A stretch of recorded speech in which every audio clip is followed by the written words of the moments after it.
There we go. Hello. Welcome, everybody, to another episode of SNKronize. I'm James Chen, joined by OlafRedland, and we weren't expecting anything, but I guess secret trailer drop? Yeah. Well, I mean, there's already been jokes that SNK is aware of all the news that has been happening without their say-so. So, like, not doing the silhouette, but then just dropping the trailer, I guess, makes some sense. Right, yeah. It's like, fine. I'm still kind of surprised, because I know we've got, like, Christmas coming up, that I don't know if we're going to keep getting trailers for the rest of the year or not. It's true. This still might be the last trailer of the year. It might. That's true, actually. There might be nothing next week, because following week. Next week, right? Yeah, next week would just be story, because then the following week's the new year. Oh, that's right, because they've been doing every other year, every other week anyway, so Hello, people. Okay, Yo. What's up, Mickey KOF? Welcome. And thank you for the continued subscription. And let me move the microphone so people can hear you a little bit better. All right. Better than we were playing the beta, and I'm like, hey, guys. Yeah, the microphone was probably too close to me, screaming and yelling and getting That's mad. fine. I was the one over here hitting buttons while you guys were like building gingerbread Oh, houses, that's right, yeah. Although, like I said, it made me feel a lot better. I mean, this is obviously getting into the beta a little earlier. It made me feel a lot better than a lot of people were talking about how good Mary was. And then watching, I got to see some footage of Xiaohai's Mary just decimating Score. And I was like, and that's Score. Some good ass character. Yeah. So I feel. Yeah, that's the thing. Like, none of my complaints about her are balance related. They're all like fun related. Right. Yeah, why can I do this if it doesn't matter, or why can't she do this when other characters can do this, etc., etc. Right. But we'll get back to that. Let's watch the trailer. Let's watch a trailer, because apparently there's a new trailer. Dude, I mean, I'm gonna get spoiled who it is right away. I'm so excited. Oh, interesting. Sup, big boy? Interesting. Okay. So we've got ourselves the big boy in the house here. Let's just do this. Wolverine's dad. He's Canadian. He has sideburns. That's all that matters. Yeah, but wouldn't Wolverine be his dad? I mean, at this rate. Here, let me take out all the stuff here so we can see the trailer a little bit more. But as you can see, already spoiled. We've already got ourselves Maxima. All right, let's see what's up with this dude. Burly Canadian with sideburns. Right, let's go. Let's do this. It'll be kind of loud, but let's go.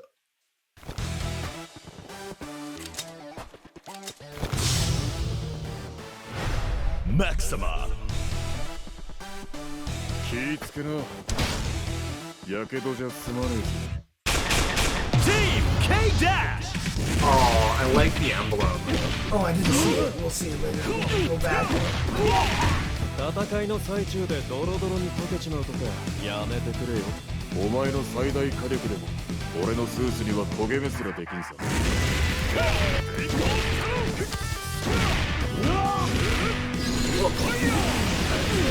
Whoa.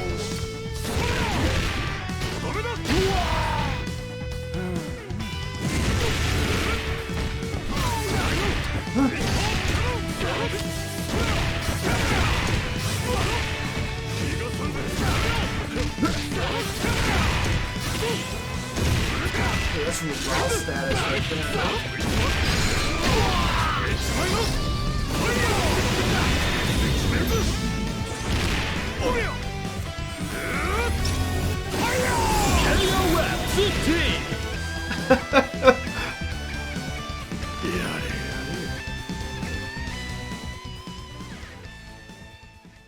So I didn't get what I wanted, but you didn't get takeoff and landing, basically. No, right? I mean, besides that, like, he didn't get any of his old stuff back, Right. but he got some new stuff. Okay, So that's kind of cool. Okay. Yeah, that rocket dash, that new, like, shoulder check thing.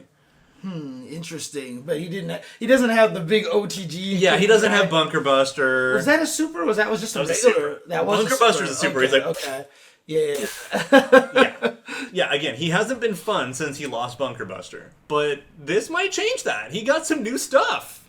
So for sure he got some new moves and such. Yeah. Okay. Yeah, that shoulder check dash, that chariot tackle, that's new. Yeah, okay. Yeah, I mean, some of his animations. The thing is, there's a lot of new stuff.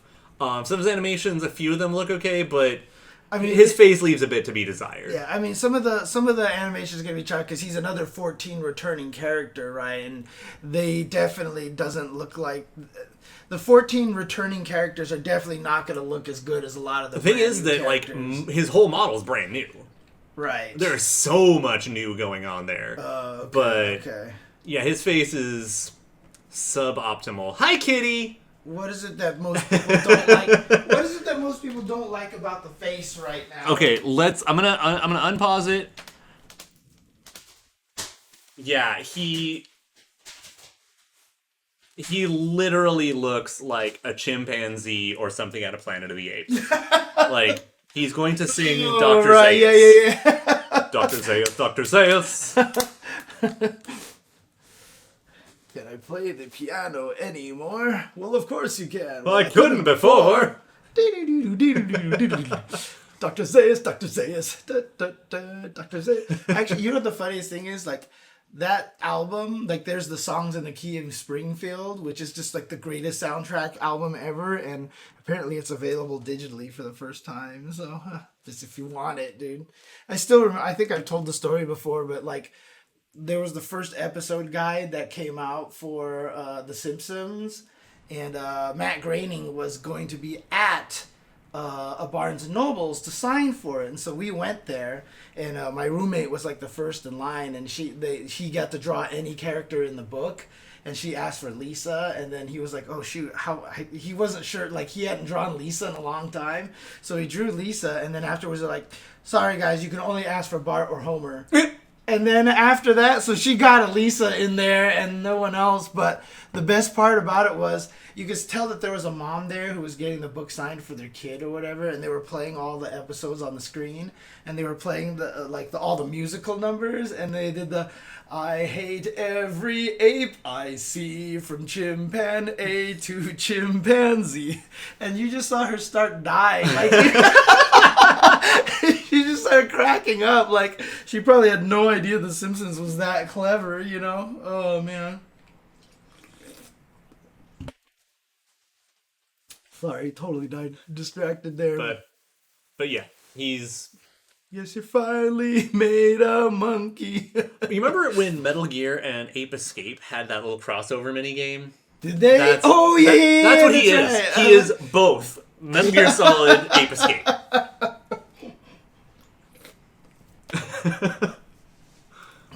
The funny thing is, like, I'm not too familiar with Maxima's face in the first place, so to me, he could have just looked this way the entire time. Yeah, no. He's been more like rugged handsome, and moreover, like the KOF for girls, he didn't lose anything, and there's just like, you know, it's prettier art. I'm wondering if this is Kitty sending me things. Oh, no, okay.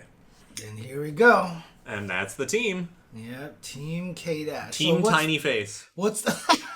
Everyone's head is too big for their face, and the whole team. K-Dash is so fluffy. Dude, he is fluffy, dude. So what's the logo? That's actually his necklace. Oh, you're right. Okay, so they just made... I thought that was a really cool touch. That's really cool. Yash?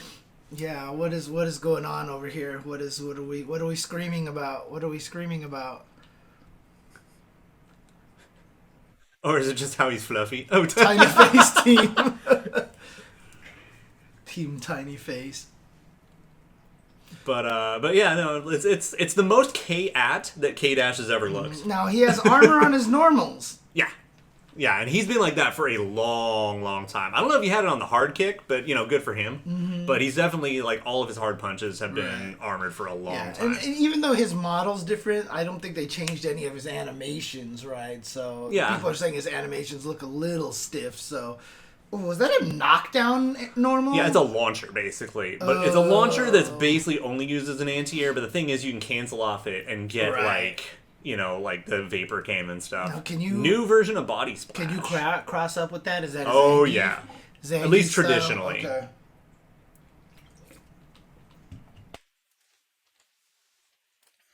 Jumping heavy kick, a CD. Dang, okay. He just Bapsy. Shit talking. They're on the same team. Why is he shit talking his own teammate? It's maybe like if you get cool rival battles or single mode or something. It just could be a special intro. Like, you know what's gonna happen if we fight. Well, he obviously is not playing like his 11 version. It would have been nice.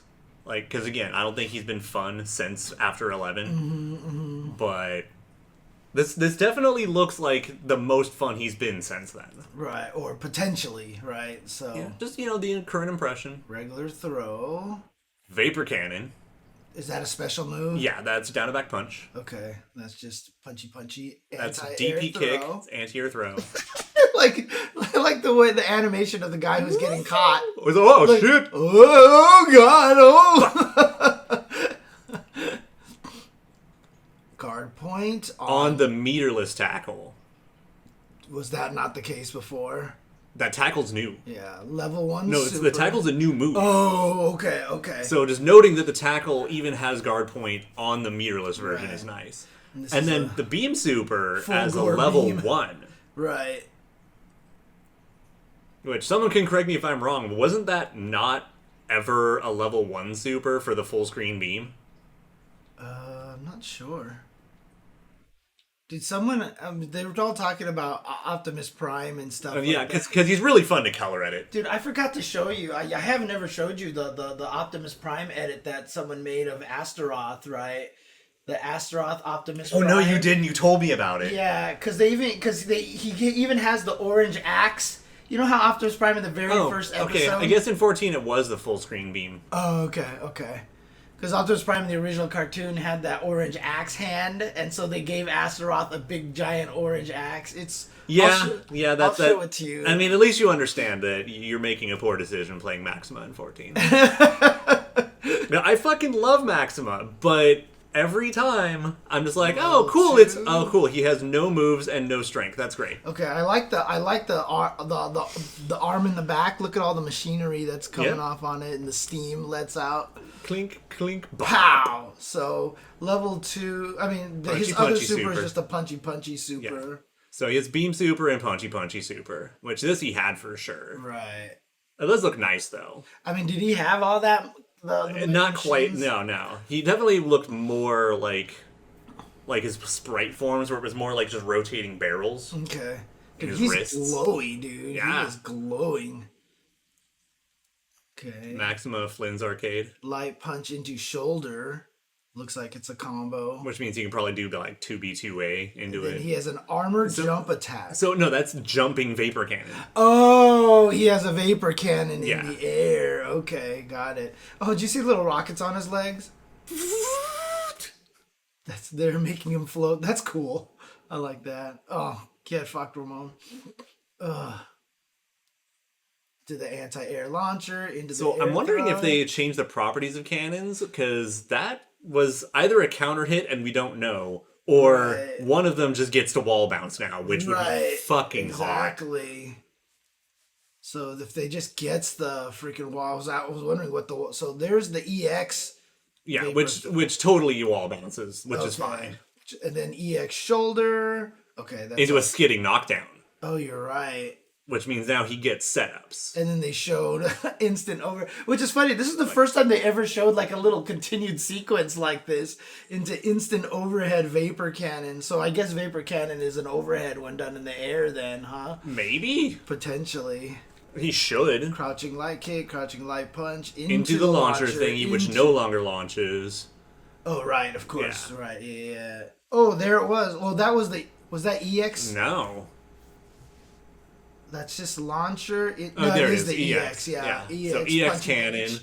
into wall bounce every Yeah. time. Into the running grab, which still catches. Actually, was that EX grab? It looked like it. I'm looking more at everything else and not the colors. Okay, boom, boom. So he gets this. Nope, he still has God Press here too. Yeah, that's it's EX. No, So so that he's was had this juggle. move before. Yeah. So he didn't have a shoulder charge. But interesting, so does that mean he'll have kind of like that, am I doing the hitting shoulder tackle or the Maybe. throw? So is this actually a throw, the dashy thing here? The meterless one is. I don't know if the EX one is, if it has juggle. This one right here? Yeah. Oh, okay. But is it a throw, though? When it's meterless, yes. Okay, gotcha. Yeah, it's the same as, like, the one Shermie had. Right, yeah. Okay, gotcha. But yeah, I wonder if they're going to rearrange them or what. Is that an auto follow-up to the wall splat? For the EX one. Yeah, okay. Oof. Yeah, so EX is blockable. Okay. EX is a hit. Got it. Okay, so And then activation level to do one, to do a 1, 2, 3. So close standing C, 3 Launch C if it still is, vapor cannon. level 1. Punchy super is still catching at that range. Level Advance cancel 2 into the beam. Slap. And then climax cancel. Which is crazy because that is hella far. So how does he hit with this? Because he does another dash punch, I believe. Oh, yeah. Jesus. Coming for ya! This is bam! Yeah, like, that looks pretty good. So is this I'm a gonna be brand honest, new animation for his level 3 climax? I believe so. It's at least different. Okay. In some way. This is not like a carbon copy, if I recall correctly. But honestly, I'm just gotten to the point where I've totally, like, erased, because I'm so sick of toss him into the air, beam up. I'm really tired of that super. Oh, okay. But apparently that it's a KOF 14 style climax? I don't know what So apparently his climax was at least fundamentally similar in 14. Right, okay. Again, I put like 5 minutes into him, I realized he was still boring, and I moved on. And then I saw him at the ass end of every tier list, and I was like, well. Poor guy. But yeah, I'm really tired of just toss people into the air and do a beam super up to catch them. Like, there's been like, 3 or 4 different characters in the past 2 games that have done that. Really? Yeah, it's pretty bad. And then on top of that, Street Fighter has 1 or 2 of them. Like who? Like Rose's is like toss you up and then jump and beam down, but it's all the same shit. Okay. Fucking Iron Man's level 3. Right. It's all the same move. And I'm kind of tired of it. Okay. I was really hoping he would, like, rush in, grab him with the punch, toss him up, and then just Bunker Buster. Like, let me have Bunker Buster as a cinematic. Right. Oh, cool. Cone just linked the KO 14 version. Oh, gotcha. So let's just click that real quick. Yeah, let's see what this looks like. And compare them a little bit. And hopefully at least looks significantly better.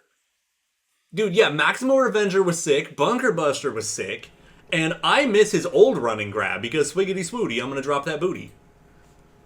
What did he used to do? So his old running grab, he just glides at you like this, grabs you, breaks you over his knee, and then he has a follow-up where he just does a front flip and lands on you with his ass. Yeah, pretty much the same move. It just looks a hell of a lot better. Yeah.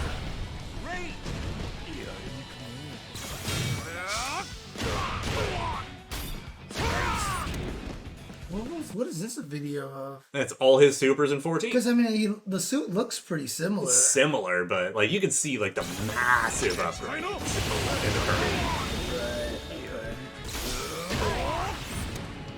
Oh, yeah, and it's just normal suplex command grab, yeah.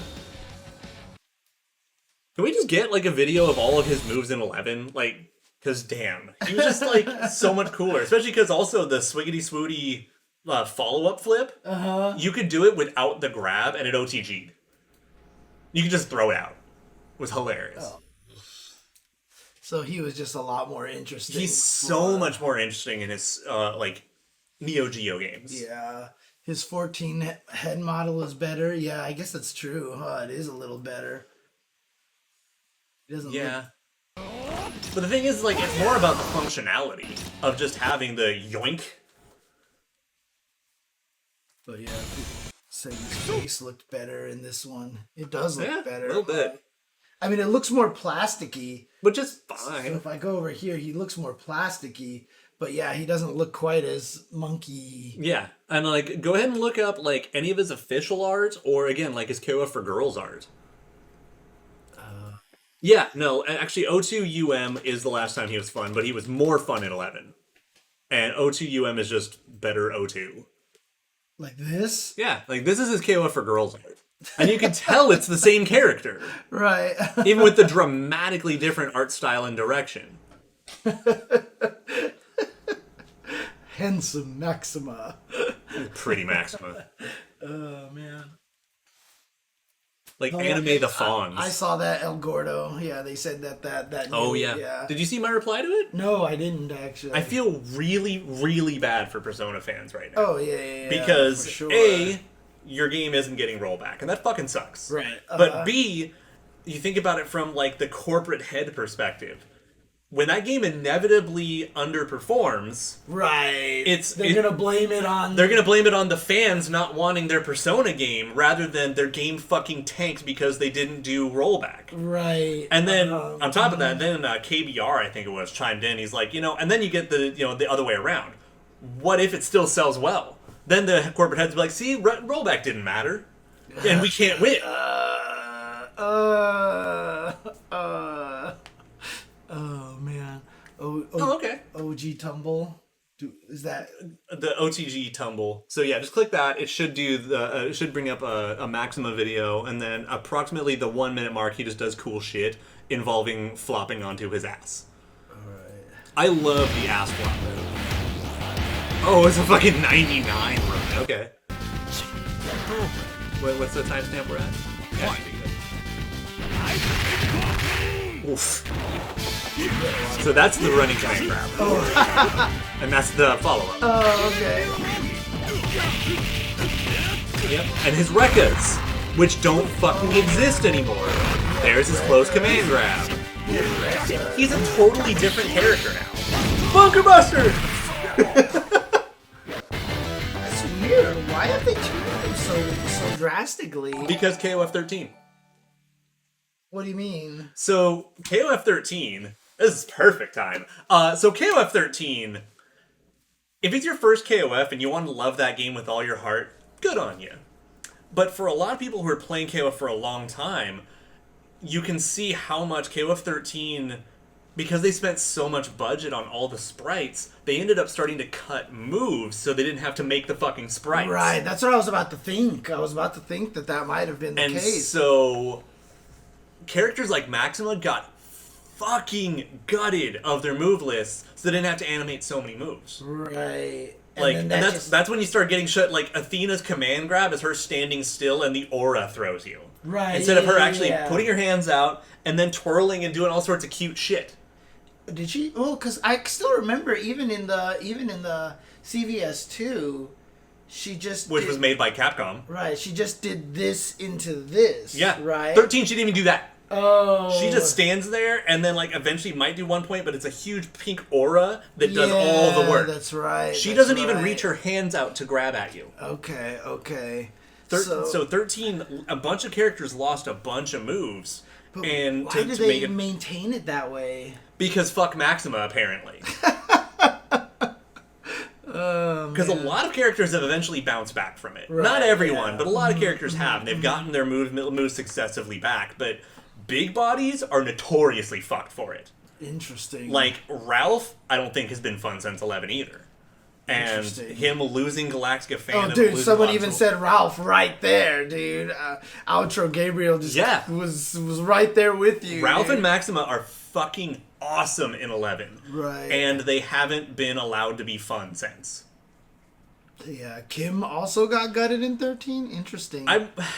I would say, like, maybe, like, on the grading curve, yeah, but when you compare, like, everything Maxima had and it doesn't have again, or it doesn't have anymore, compared to, at least Kim got to keep a fucking flip kick and, like, his overhead flip kick and, like, some of his chains eventually, like, come back. Right. But Maxima doesn't have Rekkas, he doesn't have the same kind of grabs. He lost both of his supers. Right. Interesting. Yeah. Kim has had Gangyo Stomp, of course. Yeah, and it's really a tragedy. Like, And in terms of at least mature at losing Snake Arm, I'm kind of okay with that because it helps delineate her more from Vice. Right. So I'm okay with that. It's interesting because 13 really kind of was like the double-edged sword of KOF, right? Because one, it's fantastic. It's a beautiful game. No one's going to argue with that. It is a beautiful game. But one, it bankrupt the freaking company. Nearly. Yeah, nearly bankrupt the company. And two, you know, this kind of result here where they gutted some characters and they just left them that way. And a lot of it is from basically like, well, we got this much done in 12, that's going to be the baseline. Right. And it left a lot of characters suffering. And it's one of those things like, King became playable because, hey, nobody had moves to get around her anymore. And we don't want to animate more shit for King, so let's just, you know, let her do this higher. All right, cool. Yeah. Interesting. I mean... Yeah, and so there's just a lot of characters that were, like, severely neutered in that era, and they've never gotten to recover from it. And Maxima is one of those casualties. Yeah. I mean, I was joking for the past few months, like, if Maxima's not in this game, fine, because I don't feel like they're gonna help him enough. This trailer gave me hope. I will say that. Like, I do feel this is the most fun Maxima's been since 11, just on this trailer. Right, yeah. Because he's been bland and terrible for years. Yeah. No, again, like, you know, being hardcore KOF fans, obviously there's a lot of issues with 13 and stuff like that, but... Yeah, I mean, it's very divisive. Right. But, I mean, a lot of the hardcore people, like, you know, like Reynold and those guys like that, they really like 13, right? But that's also because it was more of the difficulty, the craziness, and... It's kind of like, you know, people who were able to go from Street Fighter 4 to Street Fighter 5 and people who weren't. Can you play to that game's strengths and are you okay with it? Or do you really prefer where you had your games? Right.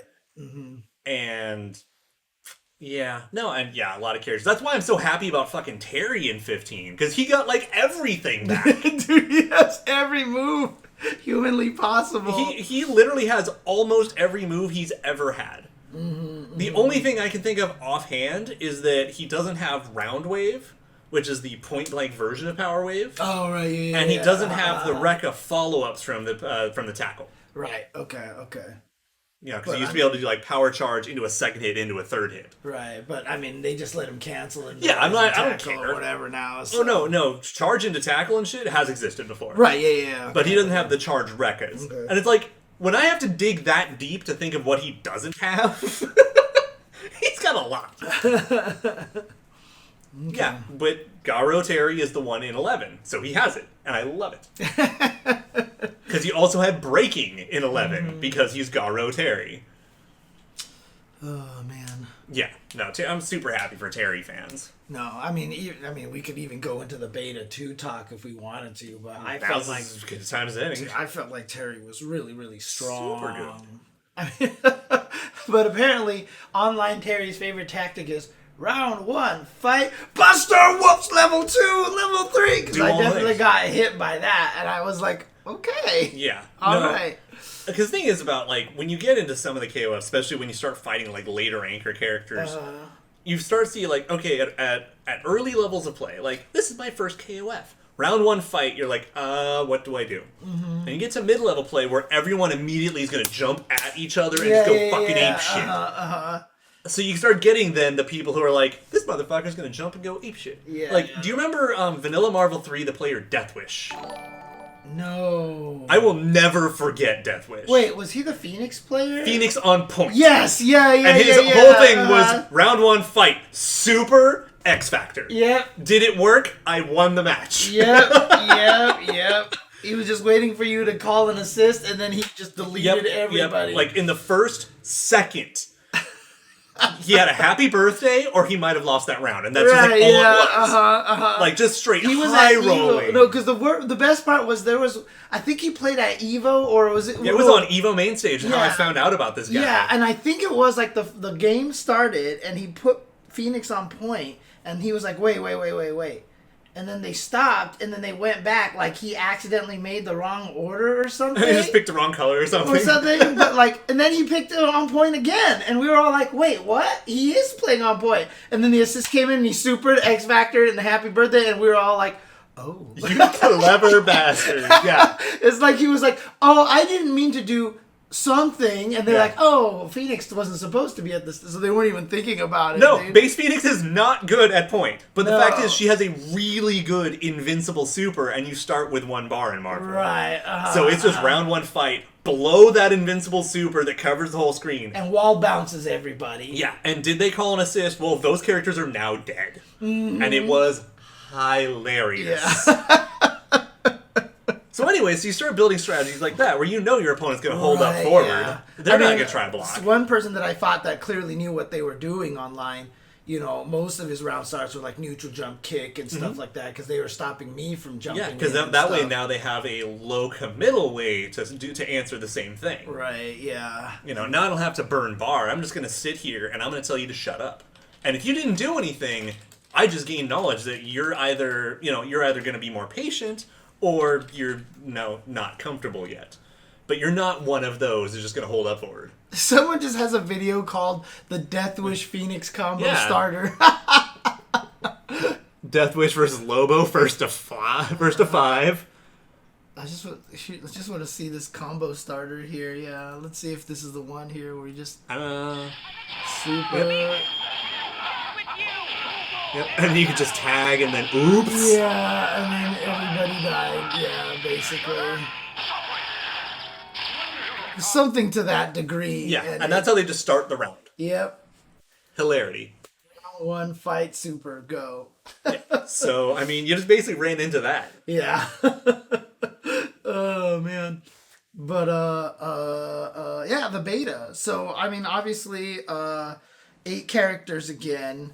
And so the very first match I played online on a whim, netcode was awful, but I think it was also because the guy that I played to was at a level, I forget which one was the better. Second to worst bar. Yeah, basically. I think it was actually the worst. I think it was the worst, and so it was very Street Fighter 5-y, choppy, rollbacky, and it sucked. The day that after we played, the last night that we played, I got raided by Max, and so I was about to quit, and then Max raided me, and I was like... Well, I can't quit now. I can't quit now. So I went to go play online, and I have to say, it was smooth. Every match I played was great. It never felt any different than when we were playing offline. That's magnificent. So it was wonderful. It was great. I don't like the team assigning UI, but, you know... Yeah, there's some general UI UX things that could be a lot better. You know, I mean, I've seen some people like sit there and be like, "This is fucking atrocious," and I was like, "Okay, fix it." Yeah. Are you a designer? Yeah. Like, yes, they're not optimal. They're not perfect, of course. But I mean, if you're gonna sit here and tell someone that something is dog shit, offer at least one solution. Yeah. If you have to, you can pull from previous experience. Be like, you know what game did it right? And I really liked their menu was blank. Right. You know, something closer to that. Yeah, I mean, honestly, I felt like it was more the name of everything, because the start button, I forgot what the wording was, but it wasn't like online team set. It was like battle settings or something like that, which is the same thing as what Street Fighter V calls it. Now, I don't like the way Street Fighter V does it much either. Yeah, but at least it's consistent. Right. So that starts becoming an us problem. Right, yeah. And so, we just watched it. Yeah, it's a big boy. Yeah. You should care. It's a big boy. You like the big boys. I know Doomy plays big boys. But yeah, so online felt fantastic. So I was really happy about that. I never felt any... and I'm on the old PS4, so if I was playing with anyone with a PS5 Pro or a PS5 or a PS4 Pro or a PS5, you couldn't tell. I couldn't tell. Hopefully, yeah. So it was really nice. They did still have some of the bugs, like the pause menu in the local verses, and then you took over, and then we couldn't even switch it back ever again, which was really bizarre. Really unfortunate. Yeah. But yeah, I mean, it's just, again, like, they have some work to do on some of the menuing. Right. Like, and I mean, the one bug that I kind of found was the EX bug that I don't know if they'll ever fix. Yeah, the like a buffered EX can be plankton, doesn't matter, but if it's raw, then you have to be more accurate or whatever, was it? So something like that? If you're in neutral, they took that into account, and if you hit the buttons at max 2 frames apart, an EX would come out. But if you're canceling into it, it wouldn't necessarily work. It just depends on what move you hit him and how quickly you do it. So if I hit you with a heavy and we're in hit stop and I plink it, the hit stop like puts them onto the same frame or something like that. And so it did work if I plinked it. So I could do heavy, do it right away, and if I see 2 frames apart, the EX would come out. But if I hit you, did that late cancel, and then did it, it wouldn't come out. What made it even worse is that lights don't have hit stop. Or at least just not a significant Right. amount. So when I was trying to do with Ryo, low short, low jab into EX spin kick, I would miss it a lot unless I just used the 2 kick button. And which is exactly why I have the 2 punch and 2 kick, and I built that in started using that in 14 because it by default is like one is roll and one is max mode or something. And I was like, I don't fucking need that. Right. But I need 2 punch and 2 kick pretty bad. Yeah. So I think that's a really significant bug because that's gonna annoy a lot of people on why they can't get things out. So I that'll be really kind of frustrating.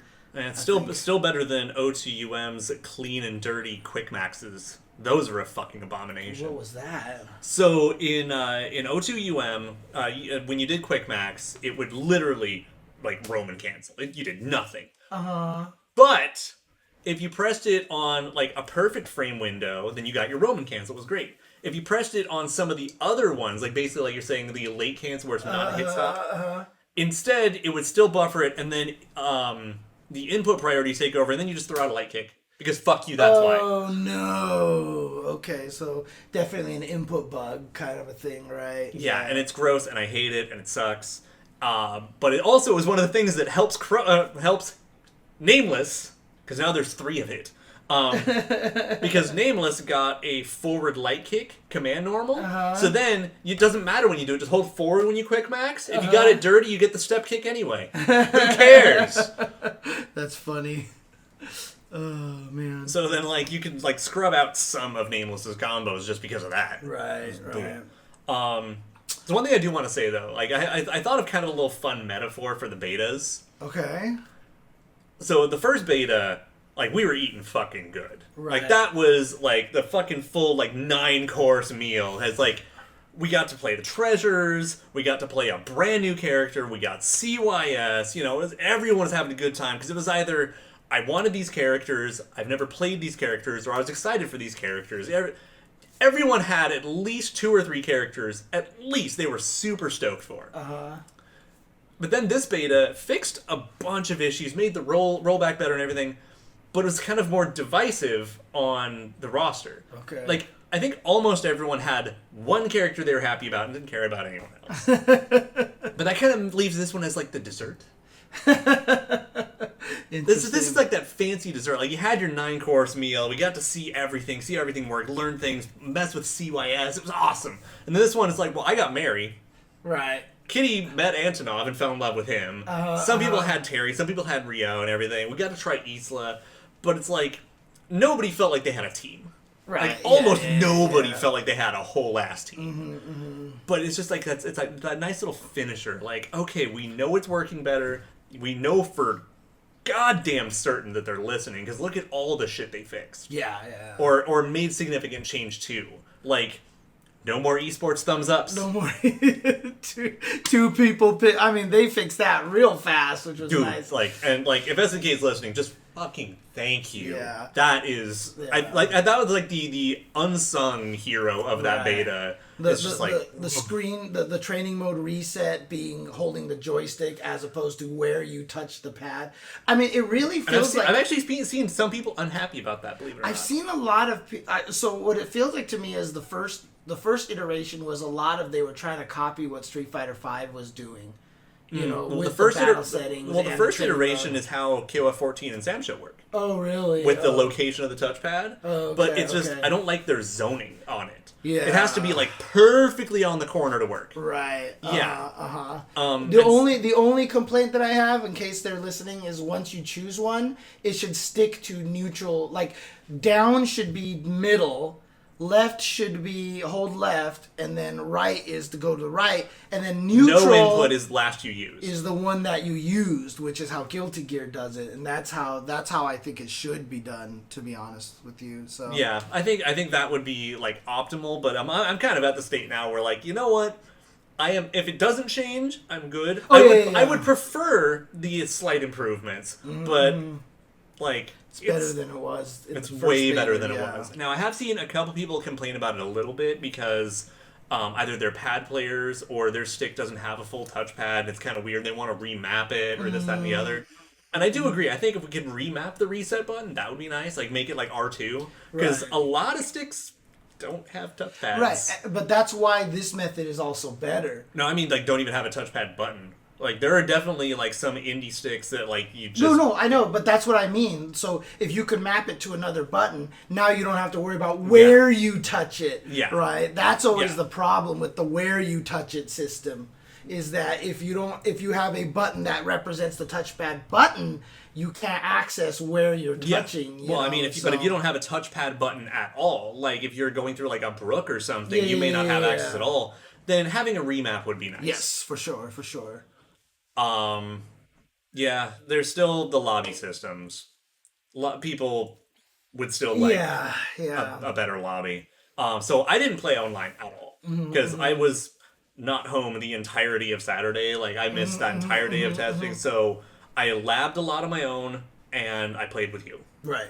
And I played with Kitty. And, like, kind of helped her understand some of more of, like, Antonov's game plan and stuff like that. But I feel like we could talk about all the characters, because now between the two of us, we have played everyone at least a reasonable amount. For sure. So I guess we'll just go with what they're talking about. Mayton was a pleasant surprise. Mayton was gross, dude. When I was playing online, people were saying that they were having trouble fighting him. And I fought one Mayton-kun, and the first time I fought him, his Mayton-kun blew me up. And then I adapted in the next game, and I was able to beat him. But Mayton-kun could be a problem. He is so significantly stronger than when I played him in 14. So what were the significant differences? He's faster and has better startup or better recovery on almost everything. So fast, dude. He's across the screen in like 2 seconds. It's a lot of better recovery and a lot of just overall speed. Okay. Plus, that new 4A is fucking gross. Right, because it has no recovery on it, dude. So like it looks like it's a little shoulder check and it kind of has weird recovery, but no, you just use that as like a janky command dash. Yeah, especially off of that CD. The CD, which hit like halfway across the screen. CD and 2C. Yeah. Because 2C is a sweep. Oh, that's right. Yeah. And you just use those things into that 4A, and it was just like, boom, I'm right next to you. Hi. And now I'm going to hit 2B, and you're going to like have to guess high-low. If it was just a command dash, it wouldn't be as good. But the fact that it can hit makes you wonder if it's going to hit you. Yeah, because you might get hit with a tipper, and then you're right. And then as a result, you don't try to challenge it as much, and so he gets to get in for free a lot of the times. But and it's also, so fast. His fireball recovers ridiculously fast, dude. It's like Sonic Boom. Yeah. Oh yeah, and again, the fact that 4A is I'm holding back, which means I have the charge for my dash punch. Right. Yeah.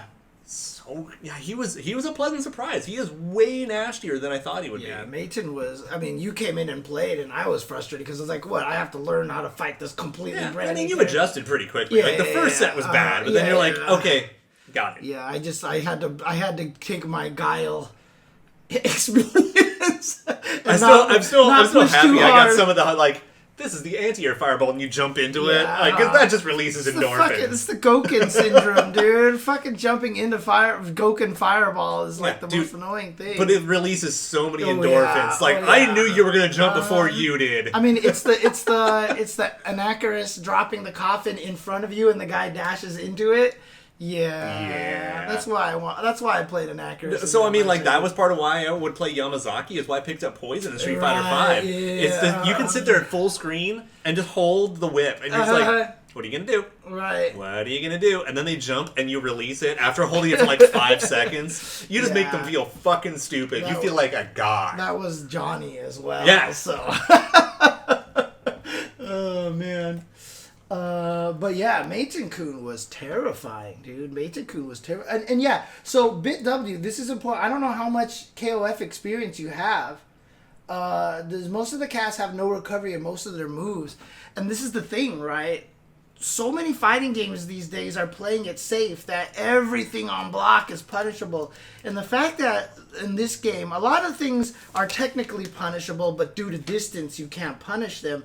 It's very old school fighting game. Yeah, and more often than not, a lot of them are a little bit worse on whiff. Yeah. Like, if you can roll through as they start up, they're fucked. Right. I mean, because, like, you play ST, and, like, almost nothing was punishable. Like, even, like, freaking Feilong Rekka, the last hit, boom! Ah! And he sits there forever. Still safe. If I do fierce, yeah, 100% you're punishing me. But if I do fierce light punch and hit you with the tipper of it, like, it's like, ah! And he's, like, way over there. You can't do jack shit to it, right? Like, that's the thing. Old fighting games, and I miss this aspect of the scary special move that's safe on block, you know, kind of chip damage fear kind of thing. And so many fighting games don't do that. And I've always said that about 5. One of the weaknesses of Street Fighter 5 is everything puts you right next to the other person, which is at -2, +2. So now you have to, But like this game, I was just glad to be able to do stuff all over the place. To us, this is a good thing, yes. Yeah, which piggybacking off of this and a little bit of chat, there is a group in Japan or a player who actually managed to glean out a large amount of frame data from the betas. They don't have like the plus or minus on hit, but they do have the plus or minus on block and the startup of like every move between both betas. Right. So I just want to finish, expand a little bit on that BitW's question there. So this is a good thing. Yeah, because if you think about it, that means you can do it too. And it's honestly why I felt like, and we'll get to Ryo in a little bit, why I felt like Ryo was kind of a bad character, because he didn't have anything like that. He didn't have any advancing moves that were minus but still safe. Everything he had was very punishable, and that unless you burned meter. Unless you burned meter, which made me kind of sad. Or except light fireball, which had no range at all whatsoever, right? So, but yeah, I mean, when I played Kyo and I was doing 3D, little double kick, that move would be -12 for every other fighting game out there because it's a double hitting low first hit, and it would have still had startup. Yeah, like it would have been like 15 frame startup. Yeah, it reaches 10 miles away, but when I did it at the right distances, I was safe, and I was just like, this feels good. Like, I haven't played fighting games like this in a long time where I can just throw shit out and be a jerk. And, it feels good. I like that. I really like that. I missed that a lot. No, see, that's the thing. I would have liked Ryo's jumping chop, and then make it safe on... At least make the light one safe on block or something like that. So, yeah. Okay, so you didn't play O2 Vanilla. Okay.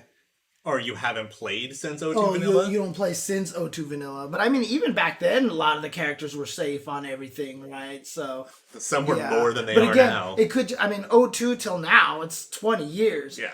The last 20 years of fighting games, getting you used to everything being punishable or having a clear negative is... Okay, Ryo's parries kind of godlike. But that also has nothing to do with mounting an offense. Right. And it kind of forces him to almost want to play like a defensive tank. Yeah. Which is kind of awkward.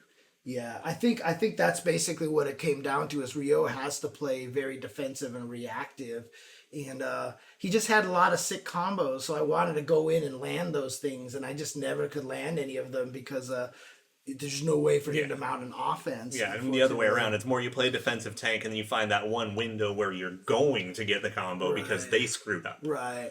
Yeah. If I did like Mary Spinfall, you read it, high parry, big fucking combo, I die. Right. When normally that move's safe. Well, see, that's the thing is, like, do I get a big fucking combo? Because that was the thing that I was sad about to discover, was that after you parry, you could only cancel it into a special but doesn't mean move. You can't go into your EX spin kick. Which starts the rest of it. That's your party starter, so why not? EX spin kick was the best one. So I was doing air parry into EX spin kick, and then you can at least get uppercut into reset or uppercut into super or whatever like that. So yeah, you got some party starters. Yeah. But yeah, no, Maiden Kun seemed really strong. Rio, obviously my mistake was that I never switched my team order, and I had you put Mary to the end so I could actually learn characters. Ironically, that made it so I could never learn Rio, because Rio was stuck at the end and he fought nothing but Mary. And I feel like that's probably a bad matchup, expounded by the fact that I did not know how to use Rio. And so I never got a chance to learn him. So when I went online, if my first two characters didn't kill you, like Rio was like, I had to pray. I had to pray that I got something lucky and hit. So I don't see Rio being strong, and I saw a lot of other people saying that too. They're like, I didn't know what to do with him. Like, I have no idea what to do with him. Now, that's also because a lot of these people probably don't have Rio experience. But then even when I was watching that set between Xiaohai and Score's Rio, if Xiaohai just didn't make some colossal mistake, like with an uppercut, Score's Rio did nothing. Like, I was like, let's get some Rio strats. The only thing he did was sweep into low parry. Like, that's the only thing that he did that I was not doing. No, and then as a friendly reminder, of the games I'm aware of, the Ryo's strongest game is 11, where he has all of his fucking moves ever. Right. And then some. Or CVS 2. Because he was actually kind of nasty in CVS 2. Ryo is top 4 in 11. Oh, is he? Oh, that's right. It's Gato, Kula, and then him and K-Dash hang out exactly in the same tier. That's right. And he doesn't even fucking have combos in that game. Right. He just hit you? He hits you real hard, real easily, and like everything he does is safe. Gotcha. Okay. See, everything he does is safe. But he has all the fucking moves, and then he has the level 3 punch is the instant dizzy, like the older games. That's right. Yeah, which is hilarious. Yeah, I wasn't sure what he was like. Even that little 4A move, the little back forward. Nobody knows what that move's for. Yeah, I mean, there was the cool meaty setups you could get off of that, but like that was it. And it just was like... Yeah, but I mean, the thing is that if you're doing that as a meaty setup, that probably still gives me enough time to react and, like, DP out. Yeah. I don't know. He seemed... Underwhelming. Like, if he touches you, you fucking melt. Yeah. He does a lot of damage. Yeah. But the same could be said for a lot of characters. Yeah, I mean, Terry, he just touches you and you melt completely, right? Terry is... Antonov can one-shot a character for 3 bars. Right. So, I mean... So, that was the thing, right? So, Rio, I would say, coming out of this beta, I felt like, including the other beta... Wow. Interesting. What's up? Apparently, in Violent Kane's tournament, a lot of people felt Rio was like one of the strongest, if not the strongest character. Huh, interesting. But these are also probably a lot of old KOF heads who have mained Rio before and know exactly what they need to do. And you still have a team around him. It's interesting. I'm going to have to go and see if I can find some the archive of that, because I felt like between the two betas, Rio is like clearly because the only character that I felt like was weak. You know what I mean? Like, he's the only character so far that I felt like he's yeah. I mean, he has combos for days. Dude, my Rio combos are disgusting. Like, I love my Rio combos, but I could never land them. And I also just feel like he got destroyed by Mary because he couldn't zone Mary out with anything. His normals. Yeah, meanwhile, Terry is like, I have hard kick. Dude, heavy kick from Terry is dumb, dude. It's a good-ass button. That button is ridiculous, dude. That button definitely makes me, like, reevaluate decisions. Yeah, that button was amazing. But yeah, no, Rio has a lot of great combos, and that was the thing that was bothering me, because I wanted to land them, and I could never figure out what the game plan was to land them, outside of, I'm just going to sit here and read what you do and parry your stuff and kill you that way. And hope for the best. Now, he does have one of the better jumping, short hop jumping buttons in his heavy kick, which was pretty good, so he can play normal KOF. Being pretty good. So, yeah, I didn't throw out a lot of EX fireballs because I didn't realize how safe it was until it was too late. It was like 2 a.m. Yeah. That's a pretty good move. But that was the other thing, too. When I watched Score play him, he used them in anchor, so at the end, all he did was throw EX fireballs, and I was just like, this is not the recipe for a good character. You know, it just didn't feel like it was the recipe for a good character to have to be on anchor, force everybody else to save meter so I can chuck 10 EX fireballs, you know. And you know what's funny is because like when I first saw and I started seeing how the mechanics were, I thought he'd be pretty good because even with max being 2 bars, if you run him anchor, that is 3 Hao Shokokens. So, like, you can get 3 Fireball Supers out of 2 bars. And I was like, that might be neat. But then, Yeah, I'm curious. Because, I mean, some people were also saying that he wasn't that good in 14 either. But I don't know if that's true. Won a 10-0 money match with Rio in second slot. Interesting. Okay, so I need to watch that. Now, what was the rest of his team in all fairness? Right. And also what... Like Terry and Mary? What channel? Oh, it's going to be on Violent Kane's channel, yeah. Yeah, that one probably would be. Yeah, I'm gonna have to go watch. I don't know. I'm still like I'm not sure. I mean, I know a lot of other players are gonna say that Rio felt like really strong, and he looks really cool, and he has some good shit. Right. But he felt at the very least the least obvious to me. Yeah, for sure. Now I say he felt the weakest to me, but I can totally see that if you know how to play KOF, like I said, he has one of the better. He has some good attacks, so you can make it work. If you know how to play that KOF offense, just for me, I had no idea what to do with him, and that's why I also prefaced when other people said they had no idea what to do with him. Pretty sure most of them were also non-KOF players, right? So. Well, I think K on point is a huge mistake. Yeah. I think K needs meter. Yeah, for the anywhere juggles, right? Not even that. It's the fact that everything he has is fucking unsafe unless you burn meter on it. Okay. So, yeah, I don't know. I feel like K on point actually just doesn't work. Yeah. Well, I mean, I'll definitely have to watch it, see what he does, see if he does anything. And that's the thing is I want to see that. And that was what was frustrating to me was I was watching the Shanghai score, like, I just never saw Rio do much outside of Shanghai making a big mistake and Rio getting a big chunk of damage. But that's what Rio does. He definitely hurts you a lot. So yeah. So I mean, one of my things is with this game, mostly in comparison to 14, is the way they've adjusted how meter management works and how characters use said meter. I think. Team order roles are way more weighted in this game than they've been in a very long time. Yeah. Like, I feel like Mary's a point character, maybe second, never anchor. Right. But I feel like K-Dash should be anchor, maybe second, never point. Right. Because he's way too meter dependent. And Mary has trouble getting the advance cancels easily. Yeah. So she has one advance cancel and it sucks. Right. Yeah, so it's like whatever. So that's she can climax cancel, but you'd be better off just doing 2 EXs and then ending the string. Yeah. I mean, Shanghai was definitely using Blue Mary on point. Yeah. So yeah. But I mean, again, I'm not trying to be any sort of definitive knowledge on Rio at all. Yeah, this is my experience, and I'm glad to hear other people doing well with him because I want him to be good.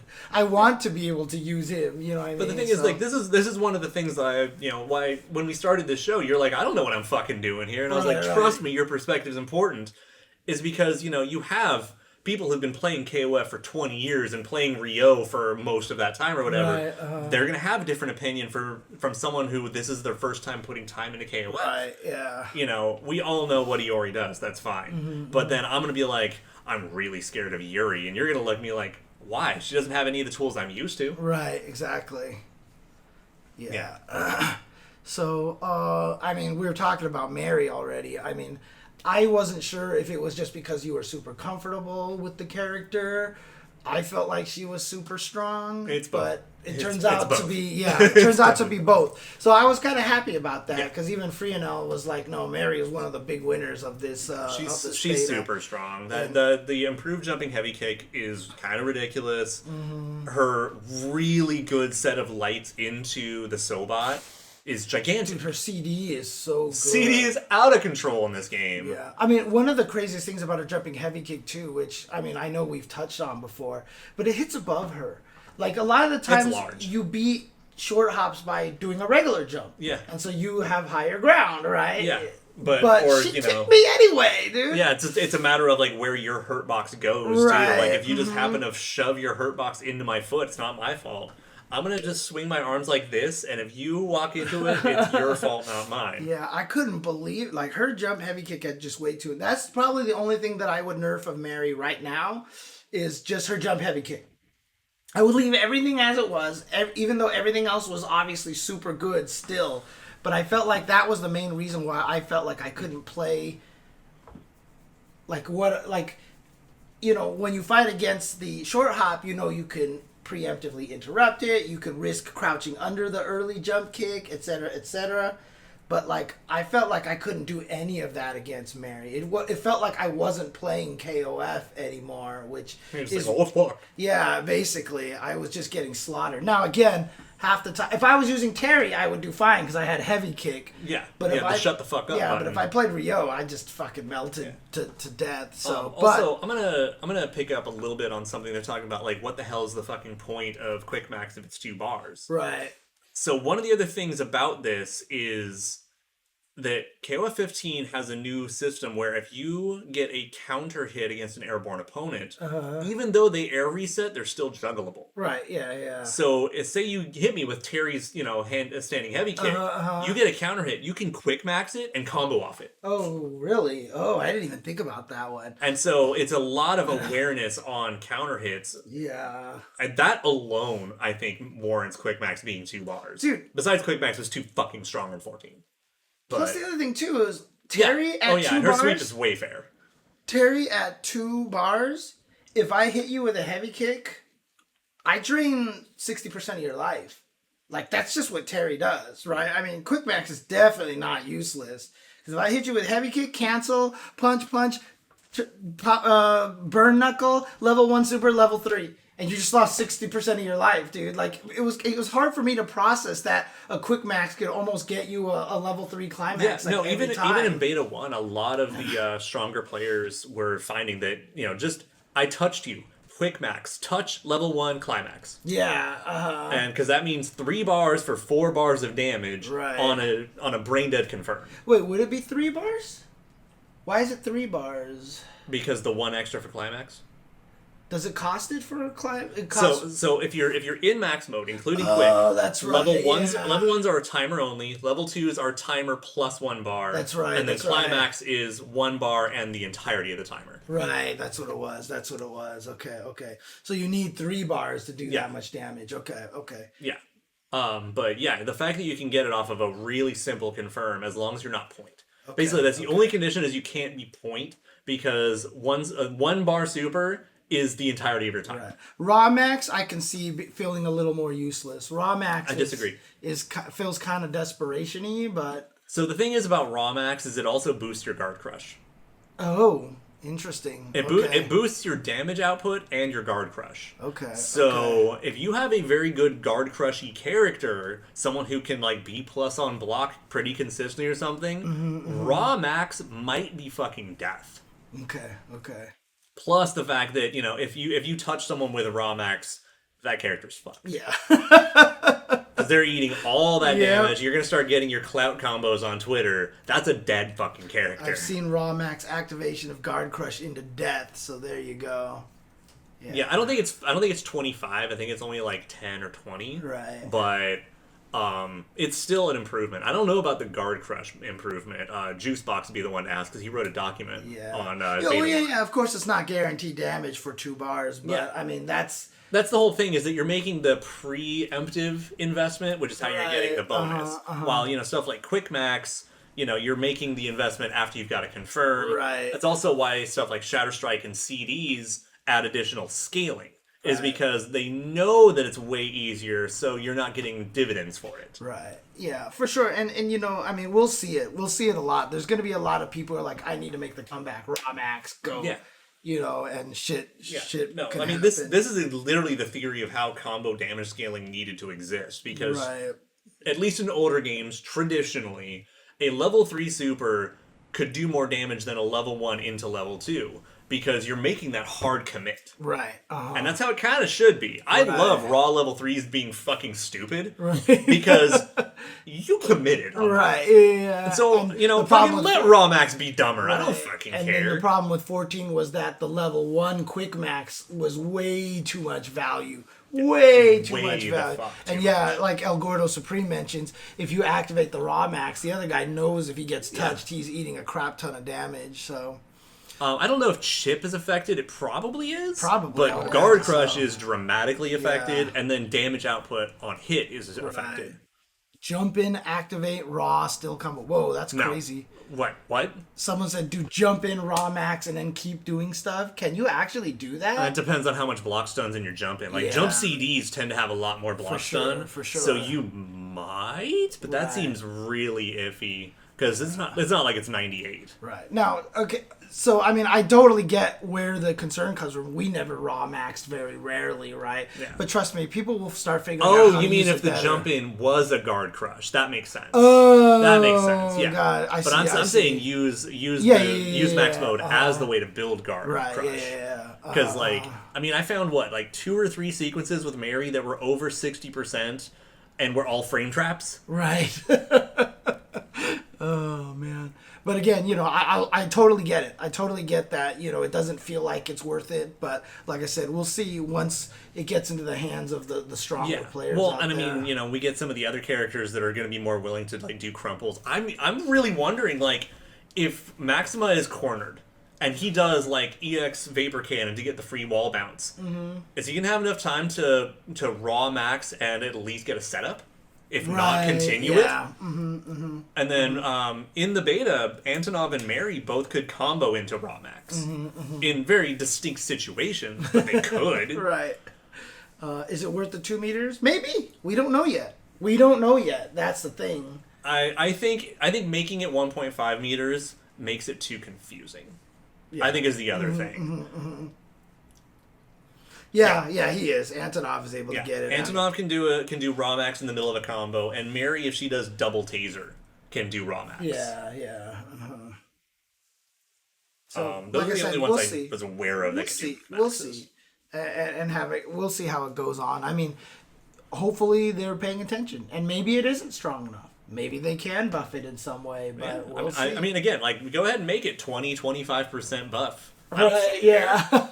Especially because if it does all that guard crush, then I need to be cognizant of it. Yeah. Because then, oh no, you activated, oh shit, I'm blocking. Right. I need to guard cancel CD. Right. No, Van Scott, there's no way. The short hops will make it so that you cannot react to jump-ins with Max and to punish. That's just not going to happen. Yeah, no, absolutely. And there's no invul on it or anything.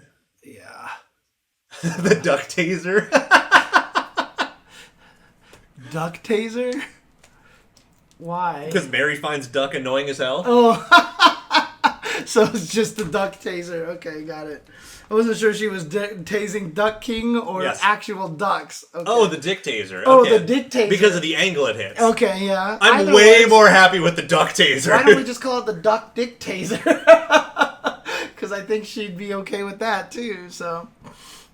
Yeah. Well, I didn't even check if it stopped time. Right. So Van Scott, the reason why short hops can't be reacted for regular jumps, sure, but good luck discerning which of the 2 jumps it is at the start of a jump. Even so, raw max activation takes some time. Yeah. Mm-hmm. The fact because you can't do it doesn't freeze the screen like a V trigger activation. Yeah, you can't do Shatter Strike raw max and then poke them. You can't. Right. Yeah. So raw max is pretty slow. Yeah. But yes, Mary, very, very good. Very strong. And a lot of it, because, I've had this problem with a lot of characters. With Iori, with Terry, with Kyo, with Ryo, and stuff like that. A lot of times when I was fighting you and I did get the offense, I wasn't sure what the right way to open you up was. I just didn't... I could do the crazy little KOF hoppy stuff and running and everything like that. It just felt like Mary had a lot built in to that. She could do that. She still had one of the best jump attacks. And at the same time... has a really good defensive toolkit. Right. Not even just a defensive toolkit, but she also had the hooligan to open you up, which set up a safe jump. She had the slide, which catches you for standing up into taser and you die. She had the dodge into the command grab, which opened you up. Everything she did into the stupid rolling sobat was a frame trap and such, you know. I mean, I probably had to learn to react it and DP it in the middle of it and stuff, but it's just that she had a lot of ways to open you up on top of having one of the strongest versions of the KOF game of short hop and CD, and then her light spin fall was safe on block that you could easily confirm into on hit or not, you know. Well, I mean, do you remember in Beta 1 when I ran sets with nothing XS? A lot of it was, you know, short hop, get me just scared enough to try to block the third one, so the third one is empty jump low. Yeah. You know, that's like the foundation of just opening people up. Is that once you make them block the first short hop, they're in trouble. Right, exactly. Already. Exactly. Yeah. And that's the hardest part is, I mean, that's why I think Mary is so strong, because she has that game on top of that. Everything else. It's like, guess what? I'm going to stop jumping. Dude, even her raw overhead. Yeah, we're not in Salt. We're just discussing the fact that she's good as fuck. Yeah. So, I mean, and then the towards A also just being a really good raw overhead as well. And like I said, I'm not even as salty. It's weird because, like, I'll be salty about things until everybody else is like, no, she's really good. Yeah. And I'm like, good, okay. That's all it takes. You need vindication. Yeah. I mean, like, when I get mad at Green and Tepid and people are like, Green's weak, I get really frustrated, you know? But, like, Freanos literally saying that Blue Mary was one of the winners of this beta was like, yep.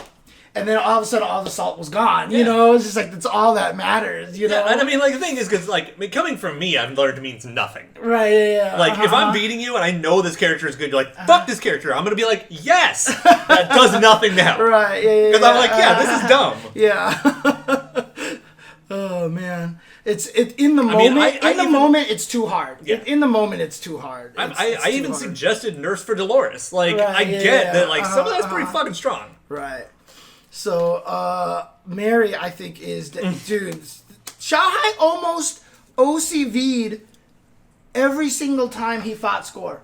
Like, he beat the first two characters, the last character was Rio, he'd whiff an uppercut, and he'd die. Yeah, I was about to say that. Like, Xiaohai's entire roster is Iori and whoever stopped here. Yeah. And if the first thing he does is pick Mary, that's an indicator. Dude, I mean... Especially because she's allegedly supposed to be like a nerfed version of 14. Dude, that's hilarious. I can show you some of those matches that they were playing. Like I said, he just like completely just erases scores characters in the first couple of games. Do you remember even actually, I think it was Friday night. I refused to say she was nerfed. I said it was a lateral shift. Right, yeah. And I keep getting more and more convinced of this. Right. Yeah, but she got a better jump D, and she got light confirms. Like crazy light confirms.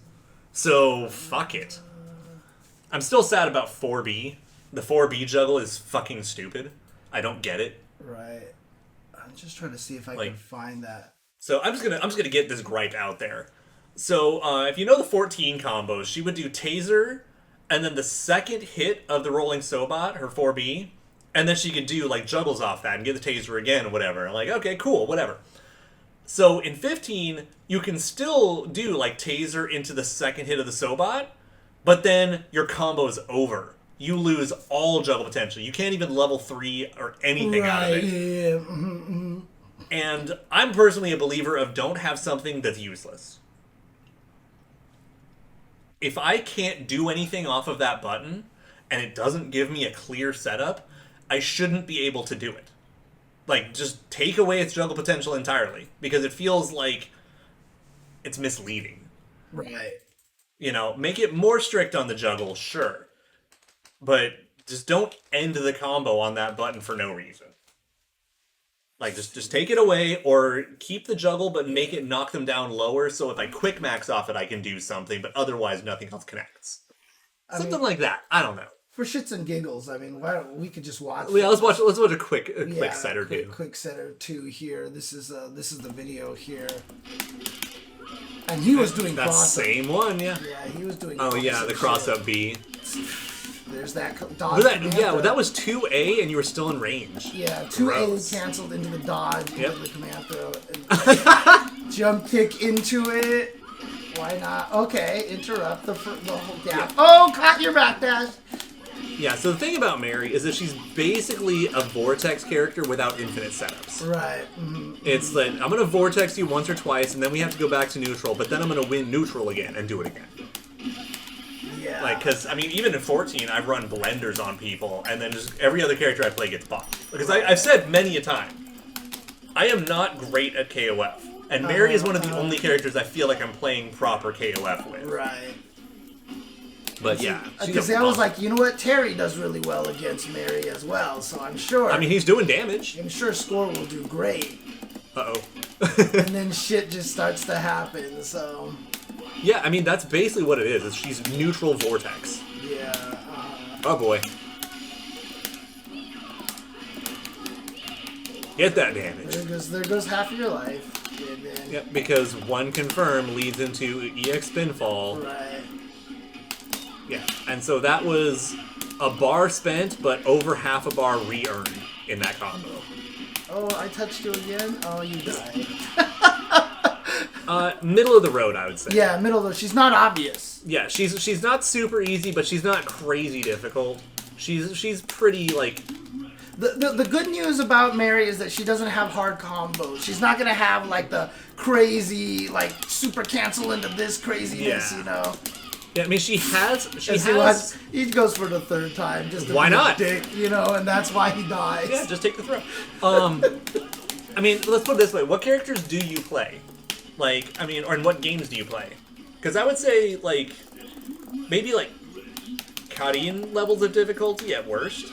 Maybe. I mean, Karin has a different kind of level of difficulty in that. Dude, he combos that at every height. That was gross. I don't understand how he combos the jump attack into the ground attack so consistently, dude. It was hyper hopped. Yeah, but like I do that in training mode. Like I feel like the jump attack is gonna have a long hit stun. Are you setting him to crouch?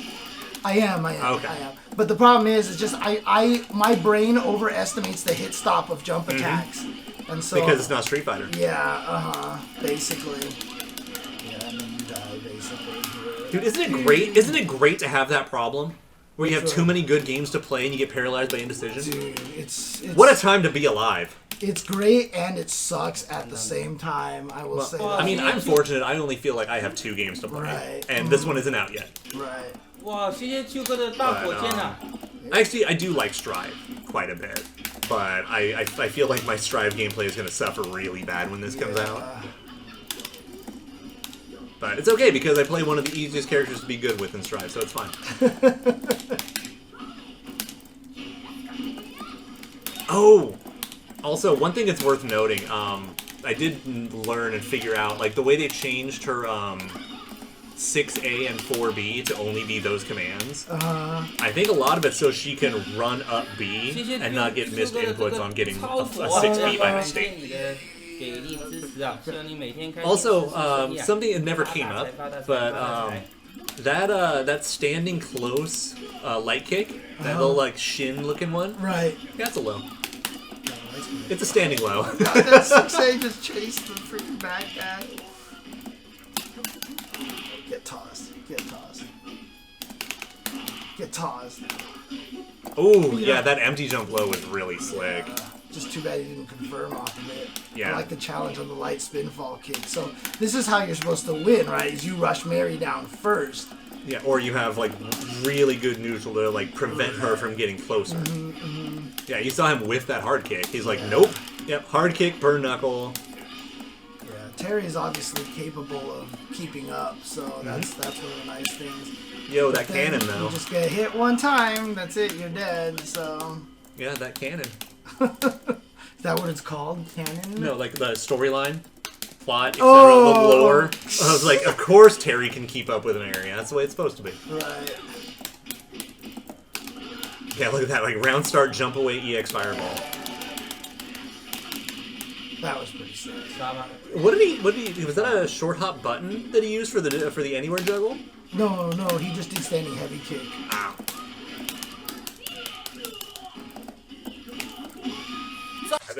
Anyways, that's just an example right there. Yeah, I mean, but you can see he almost OCVs him so many times with Mary by herself, So I'm pretty sure Mary is just really strong. Yeah, so. she's clearly a good ass Yeah, character. and we talked about Terry already, right? Terry, or did we talk about Terry yet? No, I don't think we have. We've glossed over Terry because he basically became a drive-by conversation. He's so good. He's really good. There's no question.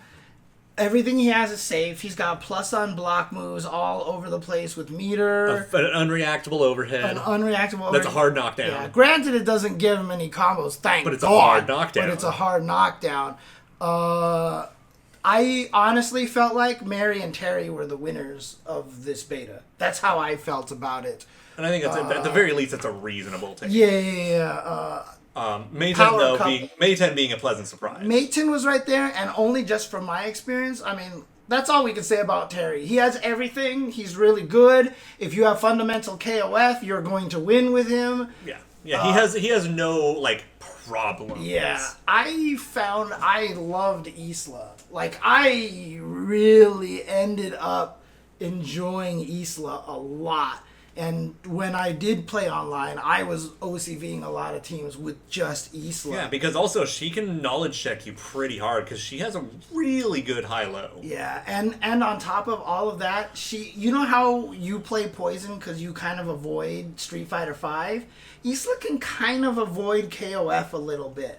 And so part of the nature of being zoners. Right. And she has zone-ish tools. Yeah, so Mayten-kun's going to be a huge problem. I do not doubt that at all, Edbert. Mayten-kun's biggest problem is appealing to a player base. Yeah, I mean, the only reason why I never use him because he just doesn't appeal to me at all, right? Yeah, there's a lot of people out there who would probably be godlike with Mayten-kun, but have no interest in actually playing it. Right.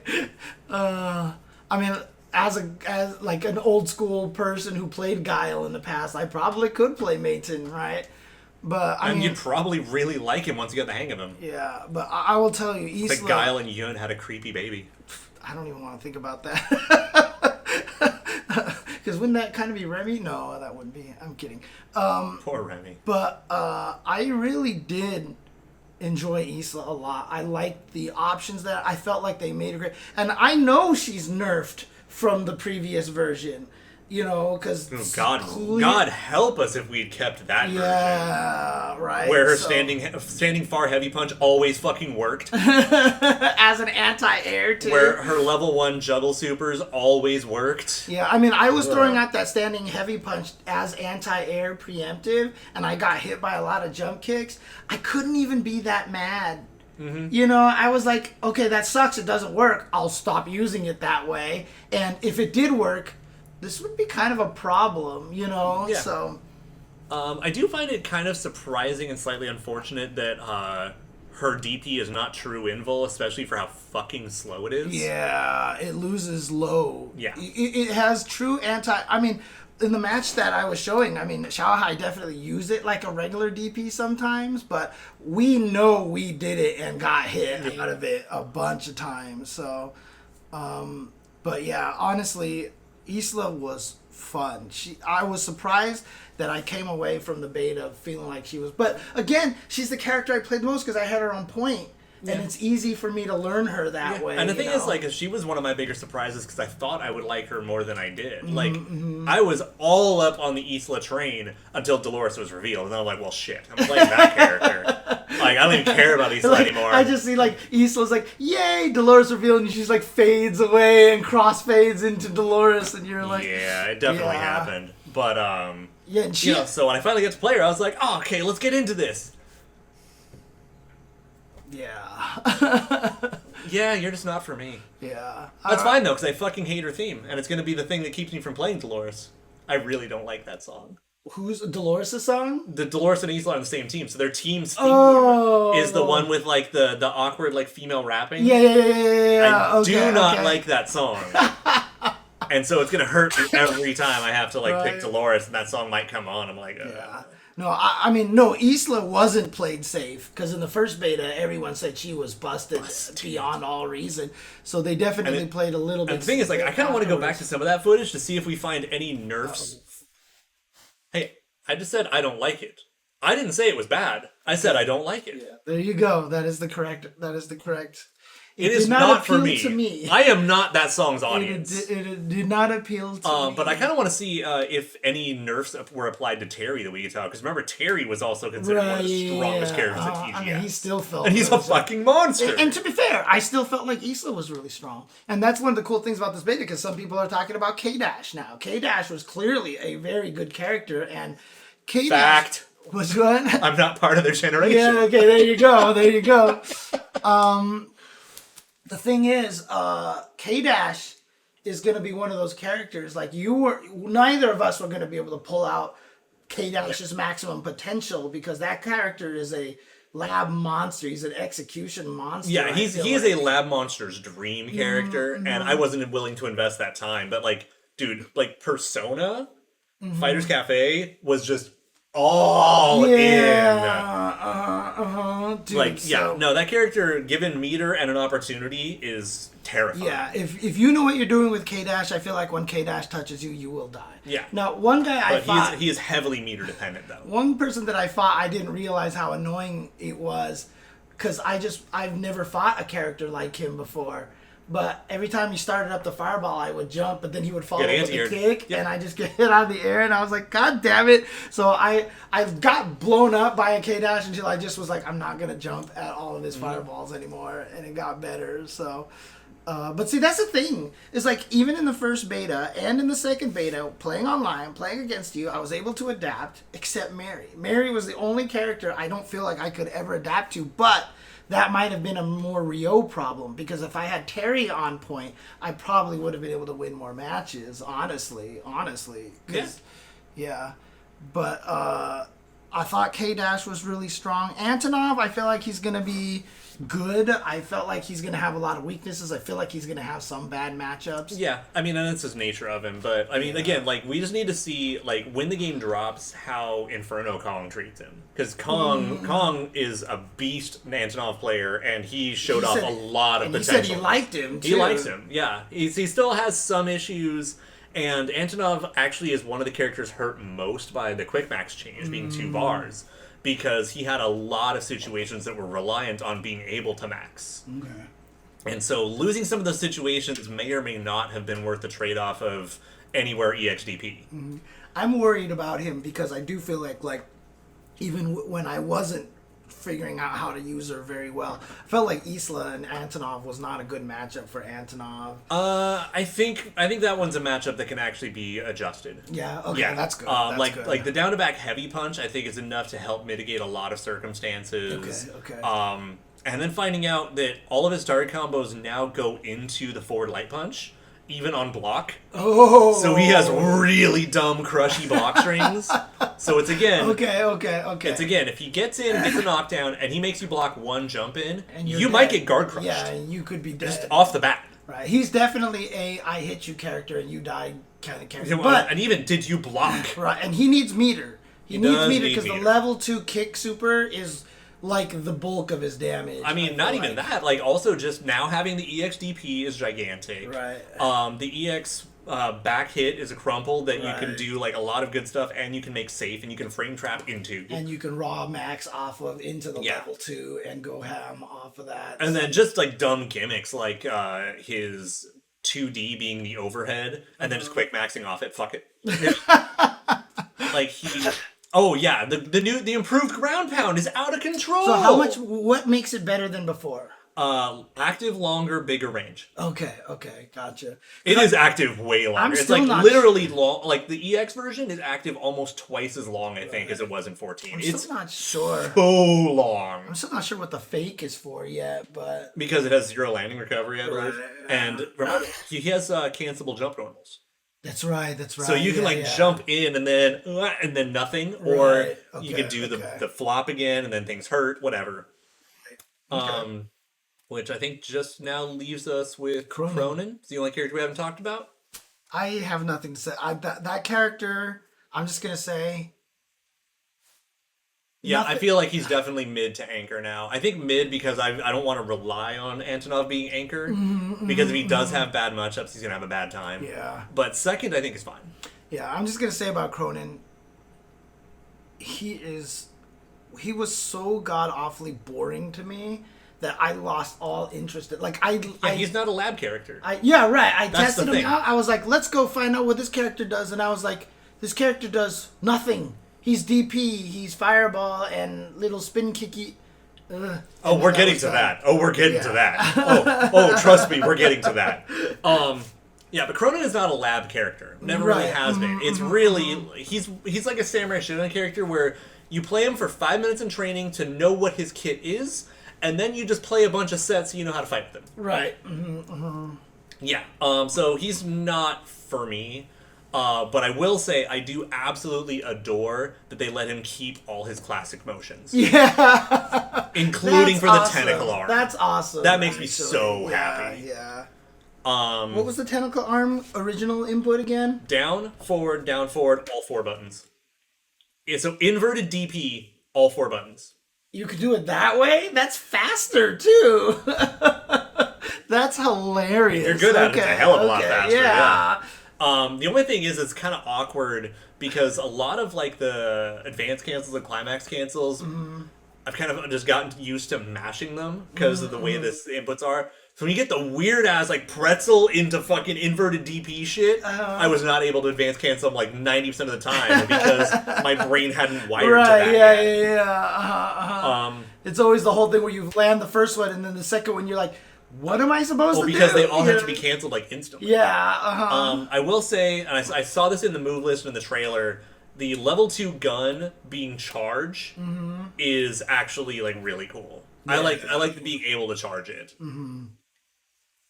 I agree. I think it's better if you're used to it, especially because I have the 2 punch and 2 kick shortcuts. So it's like, beep. Yeah.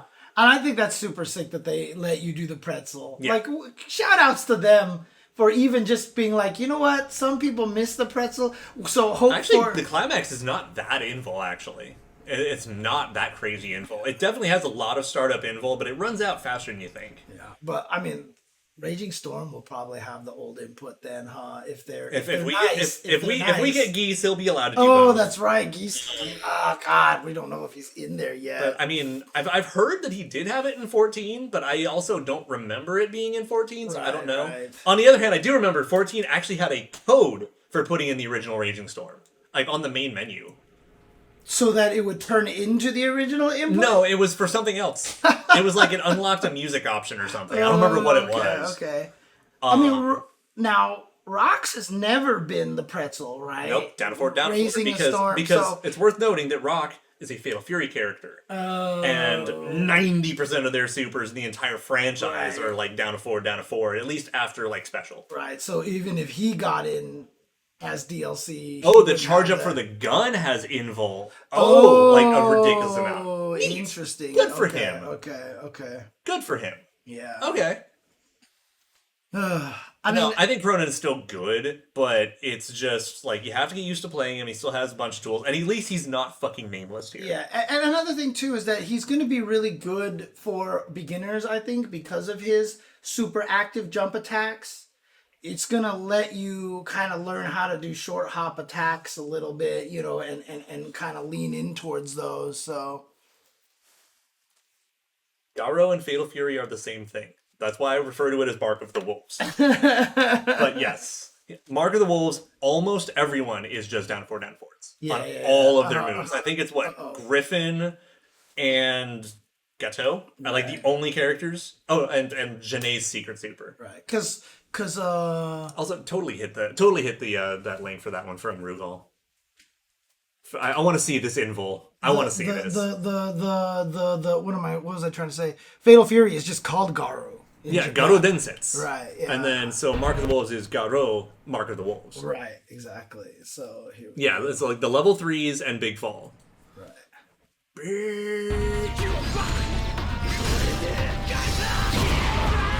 That's unsurprising. That's pretty good. Oh.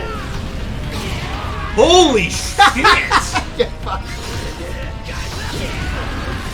Okay, I'll give you that one. The K-Dash one's actually intimidating.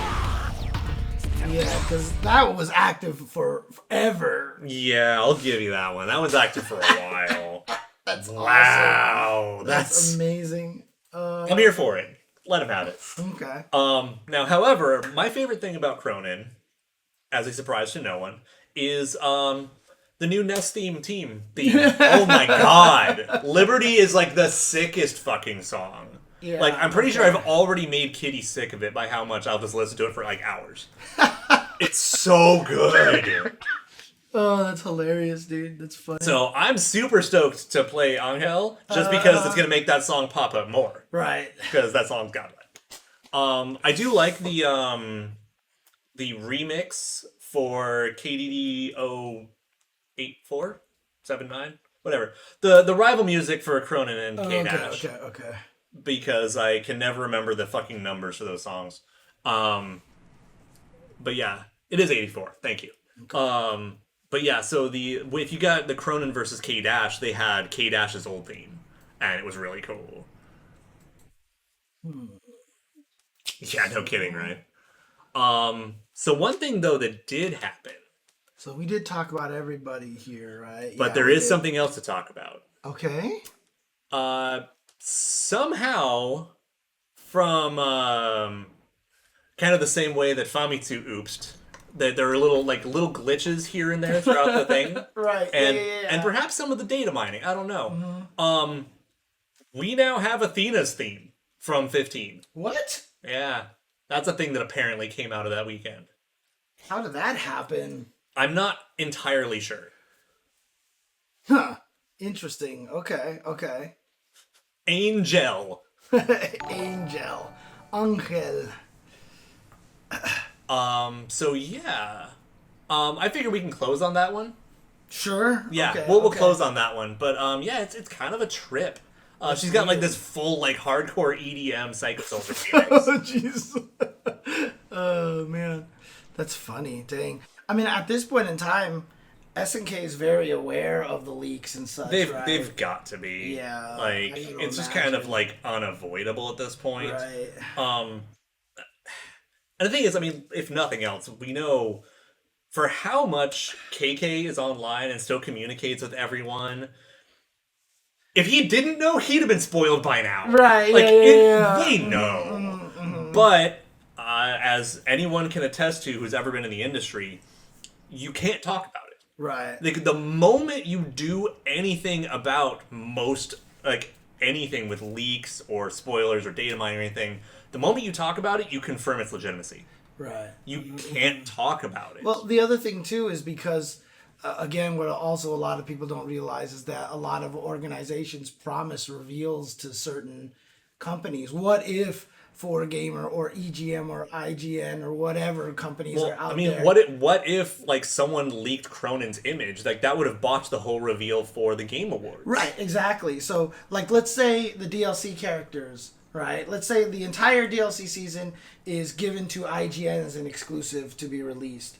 And then it gets leaked, and they have to acknowledge it, and then it sucks, right? Yeah, and then they just basically broke contracts with IGN. Exactly. So that's one of the reasons why they can't reveal it either, because they can't officially say anything, so they can still try to give exclusive content to people, right? Yeah. They can't just be like, well, it's leaked, here's all the trailers, yeah. You know? I mean, the fact that we've got 2 characters left, and who knows when they would be revealed. Especially because, like, I'm going to sit here and I'm going to hold out hope. Because it's been about a year. Maybe we're getting another fighting game developer panel? Oh, I hope so. God, I hope so. I hope they don't stop those. Because that was early January last year. Yeah, and then we got the one in, like, what, June? Right? Did we get another one? I thought we got one in June. Oh, yeah, I think we did. Yeah. I mean, at this point in time... leaks, whatever. I mean, not even counting the leaks. Like, I think Cool and Elizabeth are like the number one bets at this point. Right? I think, like, well, even in the face of everything that's happened, like, yeah, those two look pretty unavoidable. Yeah, I mean, we've been predicting them for like months? 7 months, yeah, or something like that. Yeah. But I mean, obviously, we're not going to spoil anything in terms of like leaks and stuff like that. But I mean, you look at the teams, you look at the 14 ending, with Kukri showing Elizabeth, Ash, and Ash and Kukri on the same team. Yeah, like assuming. Like, it's like one of those things. Like, if you weren't putting Elizabeth in that team, what the fuck are you doing? Yeah. Like, I mean, don't get me wrong. Like, I would have been fine seeing Oswald coming back, but there are a lot of people who want to see Elizabeth come back, and I like plot. However, you just gave me a perfect segue into the roster this conversation we were having before. Yeah. Thanks, James. You're the best. Yeah, no problem. I mean, even El Gordo Supreme says there was no shot they would have all the programs and not all the rivals as well. Hey, funny you should mention Hey, that. funny you should mention that. Can you do me a favor and bring up the character select screen? I'm sure we have one. Oh, yeah. No, I literally predicted that team, like, almost like even as early as, like, February because of the 14 ending. Right. So here we go. Oh, but this doesn't have everybody on there. No, right? it doesn't. Because we have two incomplete. Okay. Yeah, this is only for if the teams have a story now or something. You just want. I just want the straight that character one select picture screen. that Yeah. we had, right? Yeah, and just like open up in Photoshop so we could do some scribbles. Yeah, of course. Yeah. Where is it? I mean, there's a lot of people. I'm also like Wowdy, the Finnish player. He like is curious about using her again, see where that takes him. Elizabeth, you mean? Oh, okay. You know, so I mean, like we're pretty sure it's gonna be Elizabeth. I mean, the thing about Elizabeth, though, I mean, from my memory of her, she was just what? Did she have a fireball? She has like a point blank. Yeah, but she had thing. like that little slidey uppercut move. Yeah, or the something slidey uppercut's like godlike. Okay, I like that a lot. Okay, so yeah, we know what's going on over here. This is the picture that we have butchered Yeah. 7,000 million times already now. Yeah. So here we go. All right, so and then we've got obviously Whip, Maxima, Cronin, Angel, and Kukri. Right. Oh, and Dolores and right. Hydern. So we'll use this blue color here again. Yeah. This So is let's do some scribbles real quick. Kukri. Oh yeah. Now we know Maxima, Whip, Dolores, Hydern, and then assuming obviously Angel and Cronin. Yeah. Because that's the only space left. Yeah. Here we have these two left here, right? Yeah, here, right, whatever. Okay. So let's scribble out the usual suspects. Obviously, we're gonna have a Fatal Fury team. Okay. So like whatever, you know, they're gonna be there. Right. Here, let me do this. What are you doing? Fatal Fury team. Yeah, obviously we're gonna have that. We're gonna have an art of fighting team. Right. Cool. All right. Team. We're gonna have the Ikari Warriors. Yes. Duh. Cool. Ikari Warriors here. We're going to have Athena somewhere. Right. Or the now we've got some sort of women's some team. sort of women fighters team, and we got two women fighters teams basically now. 'Cause we got the Femme Fatale agent team, and we've got wherever the hell Athena is. So we'll just call that the waifu team. Fine, whatever. Okay. So cross And then two. and then we've got the Wacky team. What I consider kind of the surprise team, and if nothing else, it's probably kind of the replacement now for the Kim and the villains team. Oh right. Okay. Because it's kind of wacky. Okay, so here's what we have remaining. Okay. Is that we got plot. This is what we have left. Is basically plot. Let's highlight these. Yes. So, first and foremost, let's look at the sagas of KOF. Okay. First things first, obviously, we had the Orochi saga. And in the grand scheme of the canon, we had the heroes of the Orochi saga, which is the Sacred Treasures. Right. So it's like, all right, cool. We've got, our treasures. And then in the grand scheme of things, you're going to have the villains of the Orochi saga, which was going to boil down to the Heavenly Kings, which is CYS. Right. Minus Ganitz. Alright, so I'll do purple for the ultimate Rivals. team. Alright, cool. That's too dark. Let me get a pink. Yeah, I couldn't even see that. Let me get a pinker color here for you guys. Yeah, we get some lore here. Yeah, that's what we got going on here. We've got these sweet little lore teams for each arc. All right, super. All right, and then after the Orochi saga, obviously, is the Nest saga. So we've got the Nest's hero team with K-Dash and his squad. Okay, where are they? Over right here. There. K-Dash. Here's his team here. And then he's got his rival team, which is the Nest team.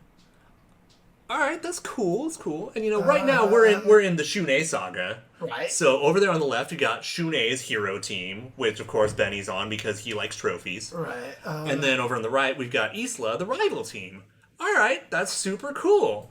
And then between those games, of course, is the Ash saga, which we have the Ash team, Oops. That's it. And this breaks my fucking heart. The Ash Saga has 2 unique reps in the whole game, and actually, more to a point, like 3 unique reps in this saga so far, counting Oswald's DLC and not counting T-Zoc and Griffin and fucking Dinosaur. Mm-hmm.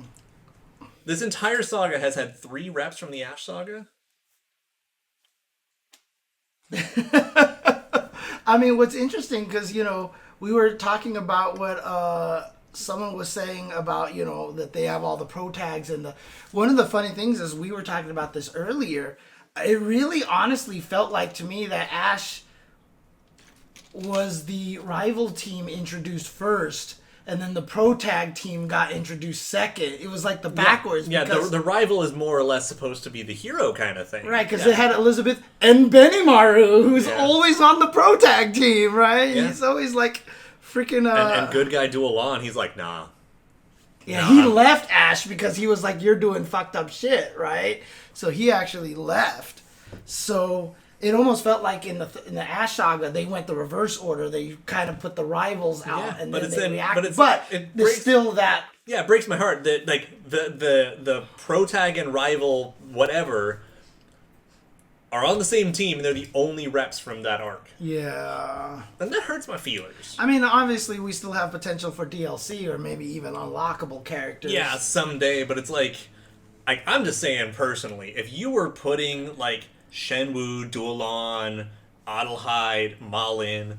I feel like those would be in the launch roster. No, was introduced in the Ash Saga, or Ron was introduced beforehand? Okay.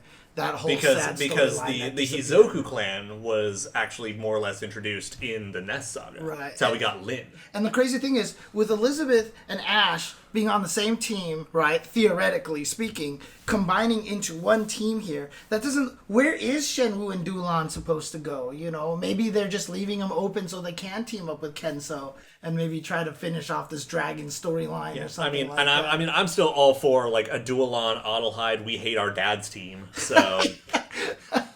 Who else could join them who hates their dad? I mean, we don't have Rock in the game yet, so Rock could go there.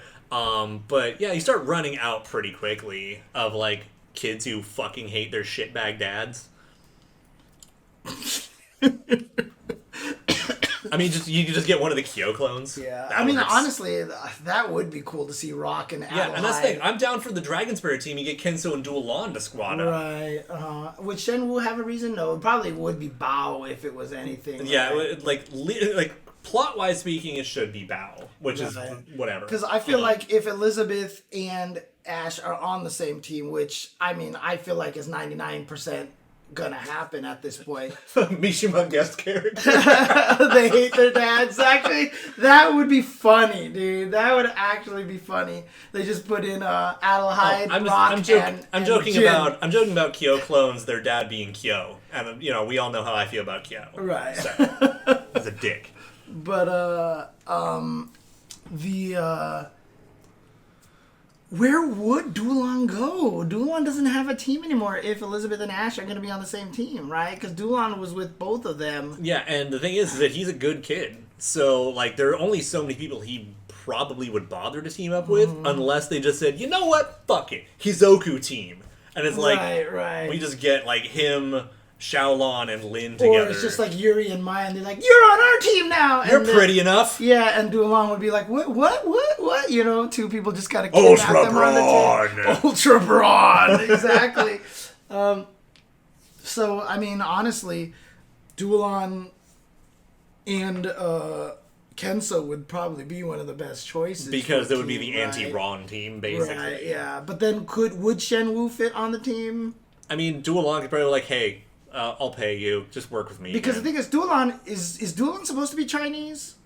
I'm under the impression that is the case, yes. Okay. I think all the Hizoku are Chinese. Okay. But I am not going to swear to that up and down. But Hizoku is not a Chinese word. They're the flying brigands. Right, but the whole thing is like, it would be cool to have an official Team China. you know, actually just have for the first Shenmue. time since like '94. Yeah, but I mean, even that wasn't officially Team China because Athena's not Chinese. Like, this would actually be a legitimate China team, right? So Chinese China. damn right, Sultan Cobra, dude. I need some way for Kenzo to come back, dude. And again, I would love if KOF 15 just lasted 5 years and became a dream match, but because of Verse, it is... Actually, Mui Mui would be a cool way to wrap that team. Oh, okay. Because she's the Dragon Gal. That's the name of her Pachislaw game. Oh, Pachi's really? Dragon Gal. Oh. So it'd be like an actual like Chinese dragon team. Yeah. Because, I mean, honestly, like I said, I would love for KOF 15... So, well, the 14 China team is the hero team as well. So it's kind of like, it's a mixed bag true, there. That's true, yeah. But, I mean, that's technically accurate. So, I mean, but see, here's the whole thing that I'm thinking, Sultan Cobra. If the game can last, we talked about this before, if the game can last 5 years or so and keep adding more DLC... They're going to start looking like a fucking Mugen character select screen. Dude, right? And the coolest thing to me about that is that KOF 15 could become the first canon Dream Match game. Which would actually be kind of sick. Everything's on the fucking table right, now after the verse reset. And God only knows where this plot's going. Right, exactly. And I think that would be so sick. Like put in Rugal Vice Mature. I know they're ghosts in the Iori story or whatever, but that hasn't stopped them before. Let me throw some religious tornadoes. Yeah. I don't fucking care. Yoda can shoot lightning onto a tree from the afterlife, okay? Look, we can do whatever we want. So, I think if it become the first canon Dream Match, I think that would be such a sick direction. I mean, again, like I mean, we've talked about it before. I think like the concept of the Dream Match is probably dead at this point. Right, exactly. Like, we're never getting a true Dream Match unless we get like, you know, an 11 that gives no fucks. Right, because it was easier to do Dream Matches a long time ago because you just reused all the sprites, right? And the games were annual. Right. And so it's like, well, you know, I don't have a plot fully fleshed out. We don't have the new characters designed yet, but we can still recycle the characters and do a cool thing here. Mm-hmm.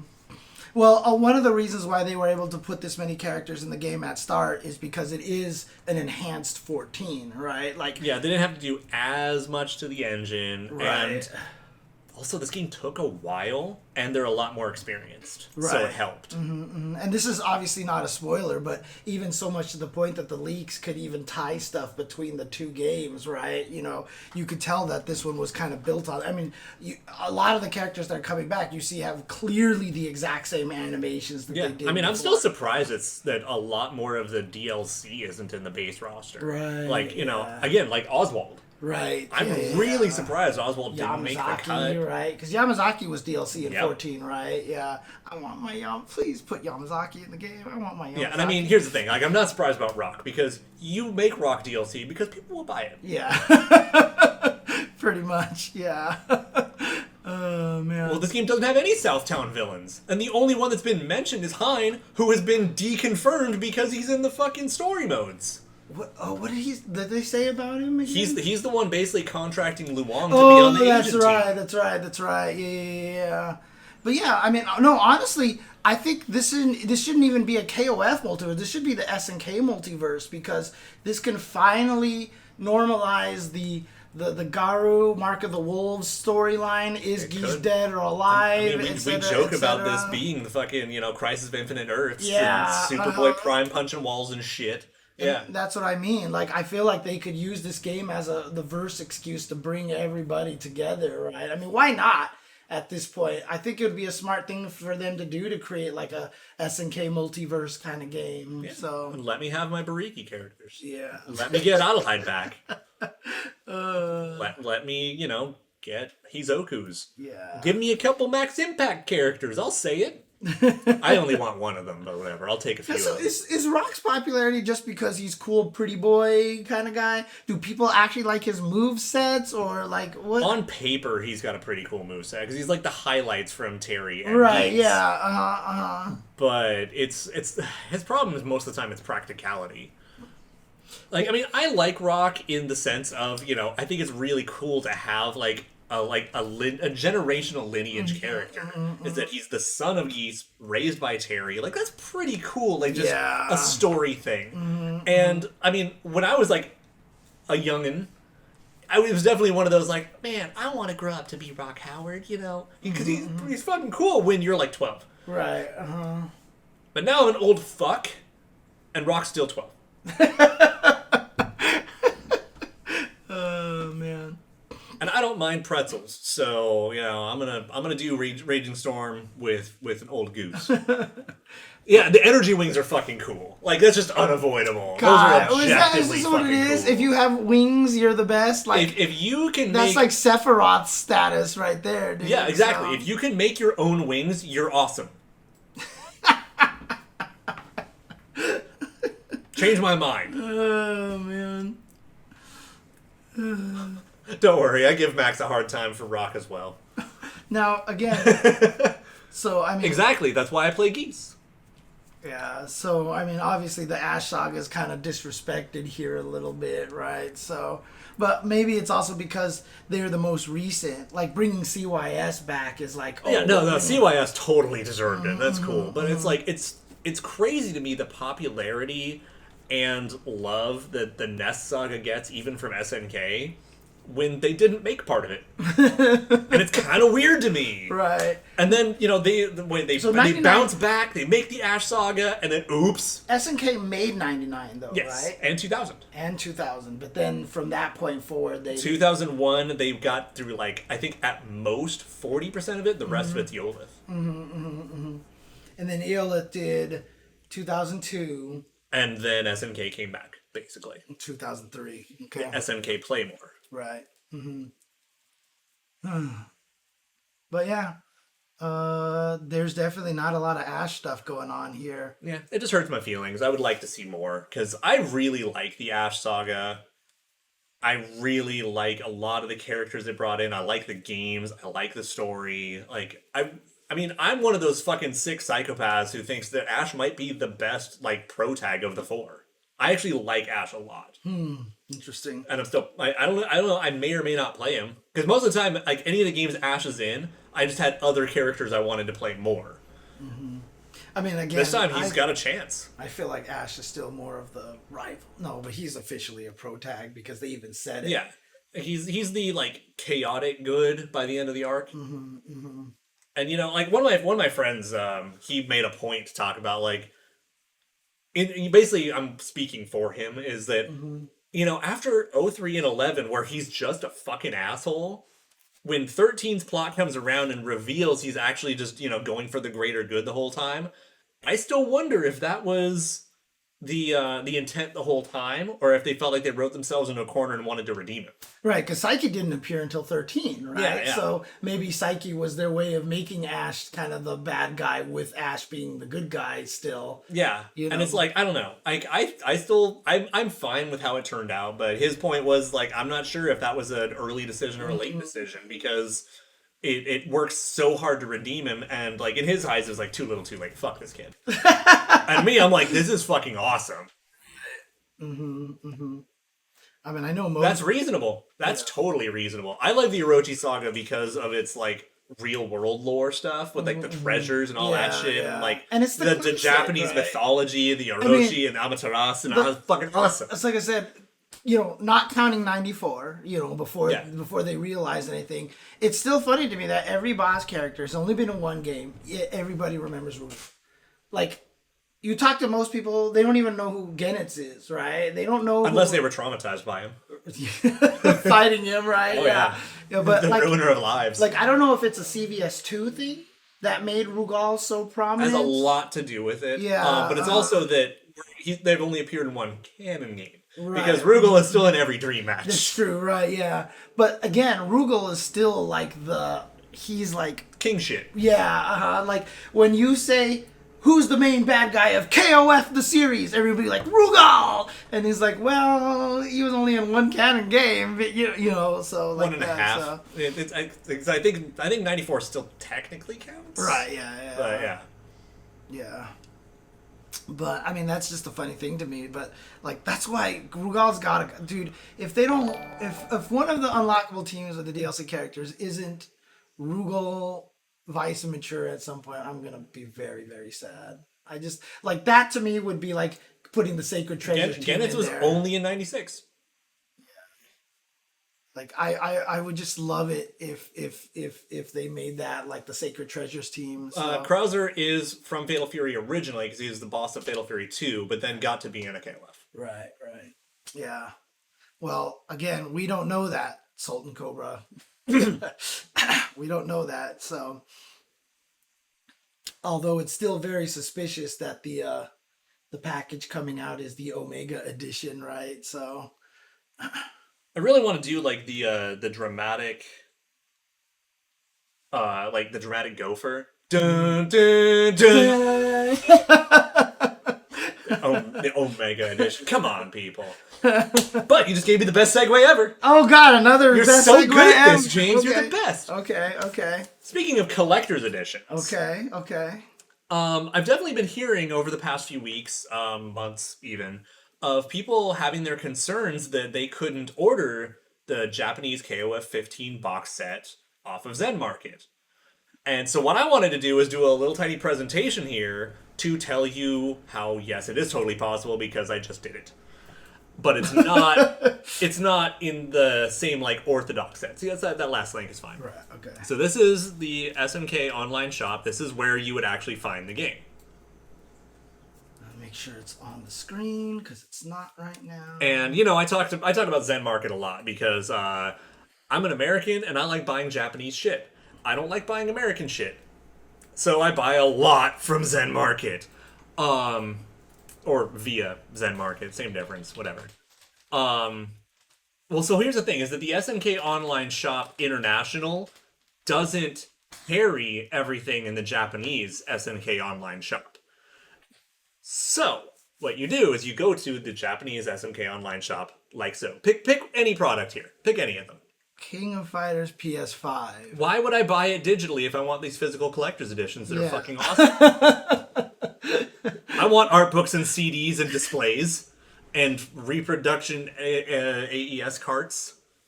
Or cases, whatever. Okay, so I am here now. Okay, so now, open up Zen Market. Zenmarket.jp. Preferably /en. Zenmarket.jp. Yeah. Like that? That looks right. That looks right. That's it? Okay. Voila. All right. So what you'll do here is that when you come to this page, some people here have, some people I'm sure have actually purchased stuff off of Zen Market. I have purchased enough off Zen Market. They gave me a fucking line of credit. Thank you. Most people want to go in here. They can hit the Yahoo auctions or whatever, but you can also just search for just the SNK online shop stuff. Oh. So just, I think you literally like type in like SNK or something, and you can actually just get to, not here, but I think it's Zen Plus, because that's actually the directly attached to Zen Market. Okay, wait, so where do I The tab up there says Zen Plus. I am there. Yeah. So try searching like SNK or KOF once this actually loads. Yeah, so we start seeing actual like listings from SNK. Right, so I'll type in. And I think this is where the confusion came in. Okay. Is that people thought that since it's not listed here. But check this out. In that same bar where you hit Zen Plus, scroll all the way to the right, you see other shops. Okay. Click it. Other shops. And there should be, well, I may because we're not signed in, but what you'll get here is an actual bar where you just throw in the link of an item you want to buy. Just add item URL. Try that little plus there. Add item there URL. You go. So I come over here, I copy this, and then I paste this. Yep. And I just click add. Yeah, and that's it. And now it would actually pre-order the item. Okay. This way you can buy fucking anything that's available basically online in Japan, as long as it can still ship internationally. Like, right. I still can't buy like Strong Zeros because Zen Market won't ship alcohol internationally. Right. Fuck it. But this is how you can actually buy the Japanese KOF 15 box sets. So basically, no matter where they're listed. You're just telling Zen Market, please buy this for me so you can ship it to me. Correct. That's all Zen Market is. They will add a little bit of extra charge to that one, right? Unless it's on their official product list. Like, right. Because those are actually free because they get a part of commission or something. Right, yeah. But otherwise, it's about $3. Okay. $3 per item. Okay, so Duck Helmet, to explain it the easiest way, find the link to anything in Japan that you want that is only exclusive in Japan that can be ordered online.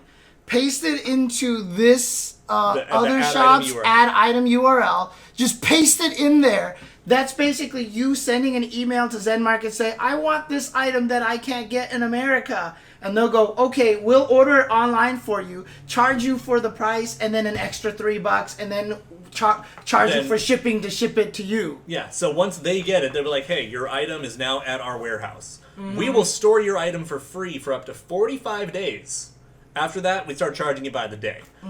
But then just, pay us for shipping, we'll send it to you. And they send that shit quick, by the way. I have gotten some of my products in like 2 or 3 days. Yeah, this box set currently is $109. And that is one of the less expensive ones. This is one of the less expensive ones. Yeah, because there is the one that has like the fucking, the picture and the little like prop arcade cabinet that's a PS4 game case. Right.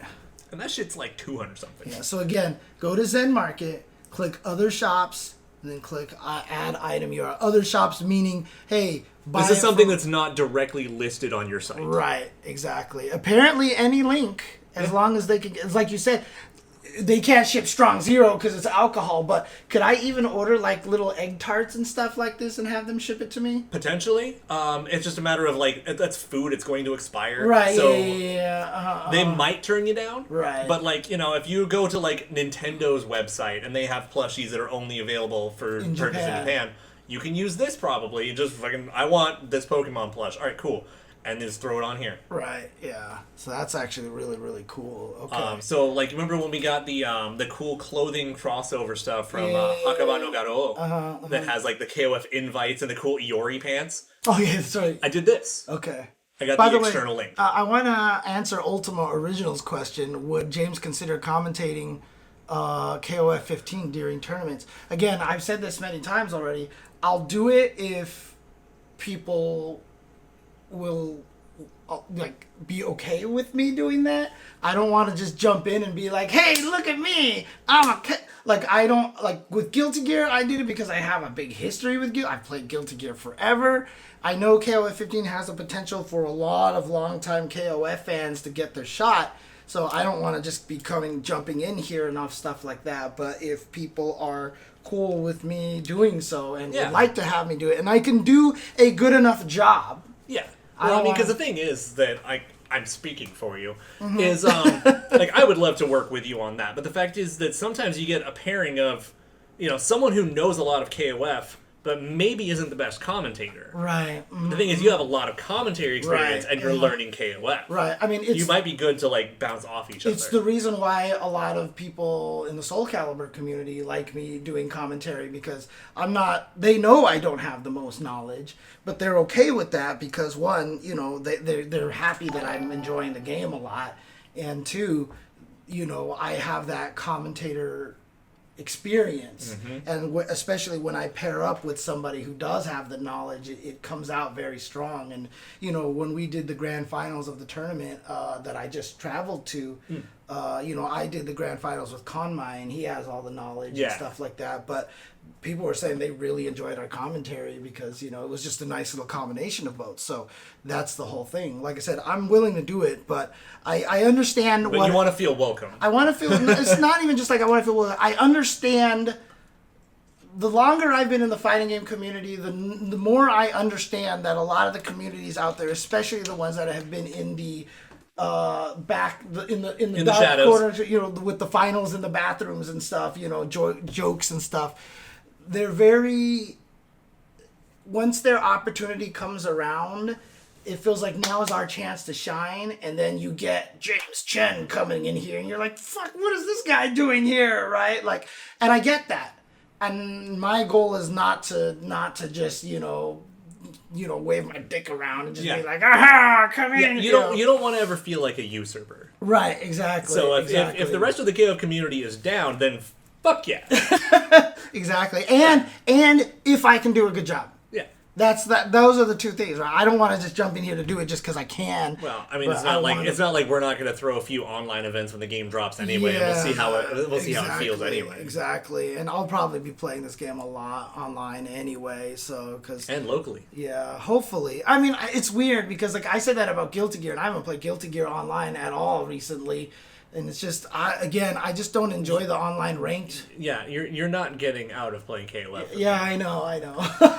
Because, I mean, like, even with Teppen, right? Like, I've been, I'm obsessed with Teppen. When I play ranked, I can't play more than, like, 4 ranked matches in a day. I just play 4 matches and I stop. Because I know if I jump too far into it, the salt and the all that stuff, it's like, I'm really... Ranked is just not built for me. It's weird, so... Yeah, but, I mean, also, we're fortunate enough that we know enough people, too, that you can be like, hey, blank person I know who's played KOF, run some sets with me. Right, yeah, for sure. But, yeah. So, anyways, and look, if anybody is watching this, maybe even on YouTube, and you have questions, feel free to DM me. I can help you out with some of the links and some of the process if it's like really confusing and if you really want to order that like box set or anything from Japan and you're struggling with some of the Zen Market stuff, like you've signed in, you're like, hit me up. Right. Yeah. Like, yeah. Also, Zen Market, you should give me a thumbs up. No. Oh man. This message is not sponsored by Zen Market, but I wish it was. No. No, I really like... hit them up. Yeah. You should really hit them up. I swear, we're going to give them more business than, I really like the service, and I'm not going to sit here and endorse something I don't believe I have never heard of it until you anyway, so, I mean, that's the power, right? I mean, because there's only a few, like, proxy services out there, and this is the one that's done me the most consistently. So, I mean, I've only tried, I think, I did buy Yi once, and I actually wasn't happy in the long run with the results. Zen Market I've used I think like 6 times now, and I've been happy every time. Hey dude, SNKronize sponsored by Zen Market would be sick, dude. Let's do it. You have any Zen Market contacts, dude? I do not. Like literally like, hey, customer service guy that helped me that one time. But that's the thing also, like their customer service is really nice. Because I gotta imagine a lot of this is probably just run by just some dudes that are just like, we're just doing this. I think they've actually gotten a lot bigger lately. Oh, they're yeah, offering, for sure. They're offering like more countries and stuff too. But yeah, no, I really like what they do. Yeah, and so I honestly like half of the stuff I've bought over the past year or two from like Yahoo has been on Zen Market. Right. Or actually, no, sorry, the other way around. Half the shit I bought on Zen Market comes from Yahoo Auctions. Right. It's an absurd amount. And did you get yourself any cool birthday presents this from Zen Market or anything, or no? No, not really. I mean, mostly because I'm too busy making sure that other people also have good birthday Christmases and stuff. Oh, but you got a lot of good. However, that one I did on purpose. Okay, however, I really do want to give a gigantic thank you to fan, friend, viewers, artists that we've spotlighted, people that, I don't know. So, several of the artists that we have featured on the show before and are absolute fucking sweethearts sent me happy birthday images, and so I wanted to share them with everyone else and just thank them in a far more public fashion. So this one comes from Nyato Perito. Nice. Let's go. Buff Mary. From H37, the creator of Kayat. Dude, that's a clean drawing, too. God, I'm always jealous of how clean some of these lines can be. I know, right? Yeah. Something to be said about like just smooth little lines that are like really tight and everything. Yeah. And then we move on to Red Eye Ray. Actually, gave me a little buff chibi Mary. I'm like, yeah. Dude, that's adorable. It's so cute. So adorable. And then we also got Torrance, who did a group shot, because also how much I talk about Adelheid and Guy. I'm like, alright! Nice. And what I love also is that every one of them gave me a different iteration of Mary. Oh, yeah. That's funny. You got like the whole variety. Yeah. So I just really wanted to say thanks to everyone who wished me a happy birthday, and I really wanted to shine a light on these four for sending me gift art that, oh my god. It's just so cool because all four of them have very distinct art styles, but they're all so amazing. I love all these, and I just love the fact that everyone knows it's got to be Mary. So, I feel like I've finally earned my international place as that's the Mary guy. You may be winning the race in the official Mary guy. I mean, I was joking with you before. It's like, I'm not going to sit here and be like, I'm her biggest fan, but I'm probably her loudest. Fair. I wouldn't complain. Max Impact Reg A alternate Mary is completely out there, but I still kind of like it. It's just, it's one of those, like, it's cool, it's cute, it's attractive, it's wrong, but it's cute. The costume's fucking weird. But I don't know, the thing is, like, all the Max Impact alternate costumes are kind of out there, but then the moment I tell you that Falcone is a huge JoJo's fan, everything makes sense. Like, the wild fashion decisions. Right, yeah, okay. Like, the moment I found out how big a JoJo's fan Falcone is, I was like, oh! You're like, okay. Everything makes sense now. That's why there's, like, parts of shirts missing and stars everywhere. Of course! Hell yeah! Oh, man. That's funny. But that's cool. No, thank you to all those artists out there for the pictures. Yeah, I can't thank you guys enough. I got all squishy, I got all emotional and shit.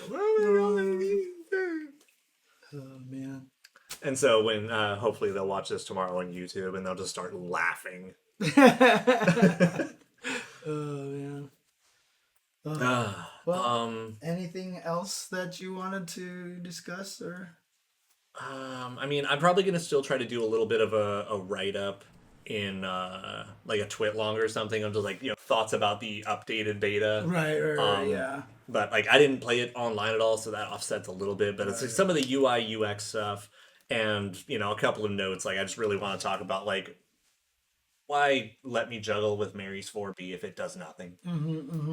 They're like goggles. Yeah, I mean, again, battle settings. If you write anything in there, I mean, like I said, that's straight up, literally the same words used in Street Fighter V as battle settings. So, which means we know what game to blame. Right, and so that's exactly what I'm saying. I feel like that plus a lot of the other things they were taking straight from Street Fighter V, because they saw what they were doing and just kind of going off of that. I mean, really should just be like team presets or like online team registration or online team settings or something preset like registration. Yeah, or something like that, just to be a little more clear, I think.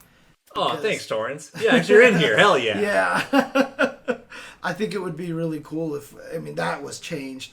The backdash thing that we both kind of didn't like. Yeah, I'm really concerned about that one. Yeah, but if you weren't following when that one happened, it's if you hold back for a while, like you're walking back, you reset to neutral and hit back again really quickly, you still get a backdash. Yeah. And that feels kind of unfortunate. Right. Edit teams, that would even be a good way to describe it. I mean, that's what I was saying. Like I was saying, like edit presets because like. And then also, if you can find my thread, or I'll just ask me for it for the EX cancel, the EX problem. Yeah, the difference in the buffer windows. Yeah, I really, because the thing about it is, the lobbies have problems. Interestingly, in fighting games, I just have this habit that I never use shortcut buttons. And so, like, forcing me to use shortcut buttons is going to be just... And the thing is that it's still better than it was in 14. Yeah. In 14, it was really anal retentive. When I was playing training mode, I was starting to use the punches and kicks, but I would have the Guitar Hero problem that my hand would shift, and now that was the heavy and lights in the middle instead of the ones like that kept messing me up. Stuff for like Guilty Gear where you start using the dash macro. I mean, that took me a while to get used to, but in Guilty Gear you have to use that dash macro. So actually, that's not a bad idea. to make you suffer through KOF 13's trials so we can have YouTube clips? I've done a lot of them, but I will do them again. I'm totally down for that because I love that really I don't like that train of thought, but I understand it. Which one? That you have to use the dash macro in Stride. Yeah. I fucking don't like it. Yeah. I wasn't a fan of it either, but you have to. But it's too good. It's too good not to. You have to use it. There's two, and in fact, it's not even just for the RCs. Run down back block is too powerful because you can block out of run. And so if you use the dash and the down back, that's the fastest timing of leaving yourself vulnerable moving forward because as soon as they attack you, you block. Well, it's also the easiest instant air dashes if you ever want to use shit See, like that. The thing is, I don't even have to use it for the instant air dashes, but for shit like, well, I can't use it for dash block because I'm Potemkin. Yeah. I don't fucking have a dash. Or an air dash. Or an air dash. I'm not bitter or anything like that. He doesn't need it. He shouldn't. Oh, no, absolutely not. But, I mean, obviously for the directional RCs, Yeah. it's absolutely necessary and stuff, so. Yeah, and it does simplify some things for some characters as well, but... Yeah, no, I would love to do 13 Trials, but the hardest thing about 13 Trials is that 13 still maintains a lot of the... Oh, the janky input buffer on charges. The classic SNK things that are weird to a Capcom player. That's the best way to put it. So, but I would love to sit down because I love doing trials, and you can just sit there and make fun of me or just talk to the chat. No, I mean we have talked many a time about doing like the Street Fighter EX Plus Alpha trials on PS1, and that was just like the greatest hobby. It just feels good. That was the reason why I learned how to do combos on a PlayStation pad. Was just so I could do that. It was the only reason why I learned how to do that. So. The thing is, Ashes and Leonas are more annoying than they are, like, actually fun. Mega Fist. Mega Fist is minus on hit. It's minus on block. The forward Mega Fist, okay? So, punishable on block, minus on hit. So, KOF 13's trials are notoriously difficult, largely because they're also really long. Yeah. They are like, quick max combos on heroin and steroids, and then they're 3 times longer. Right. And then the hardest thing about it too is that usually like half the combo isn't on the screen.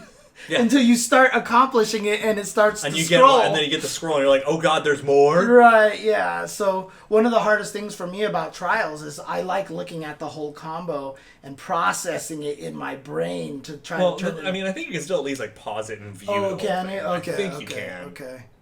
Yeah.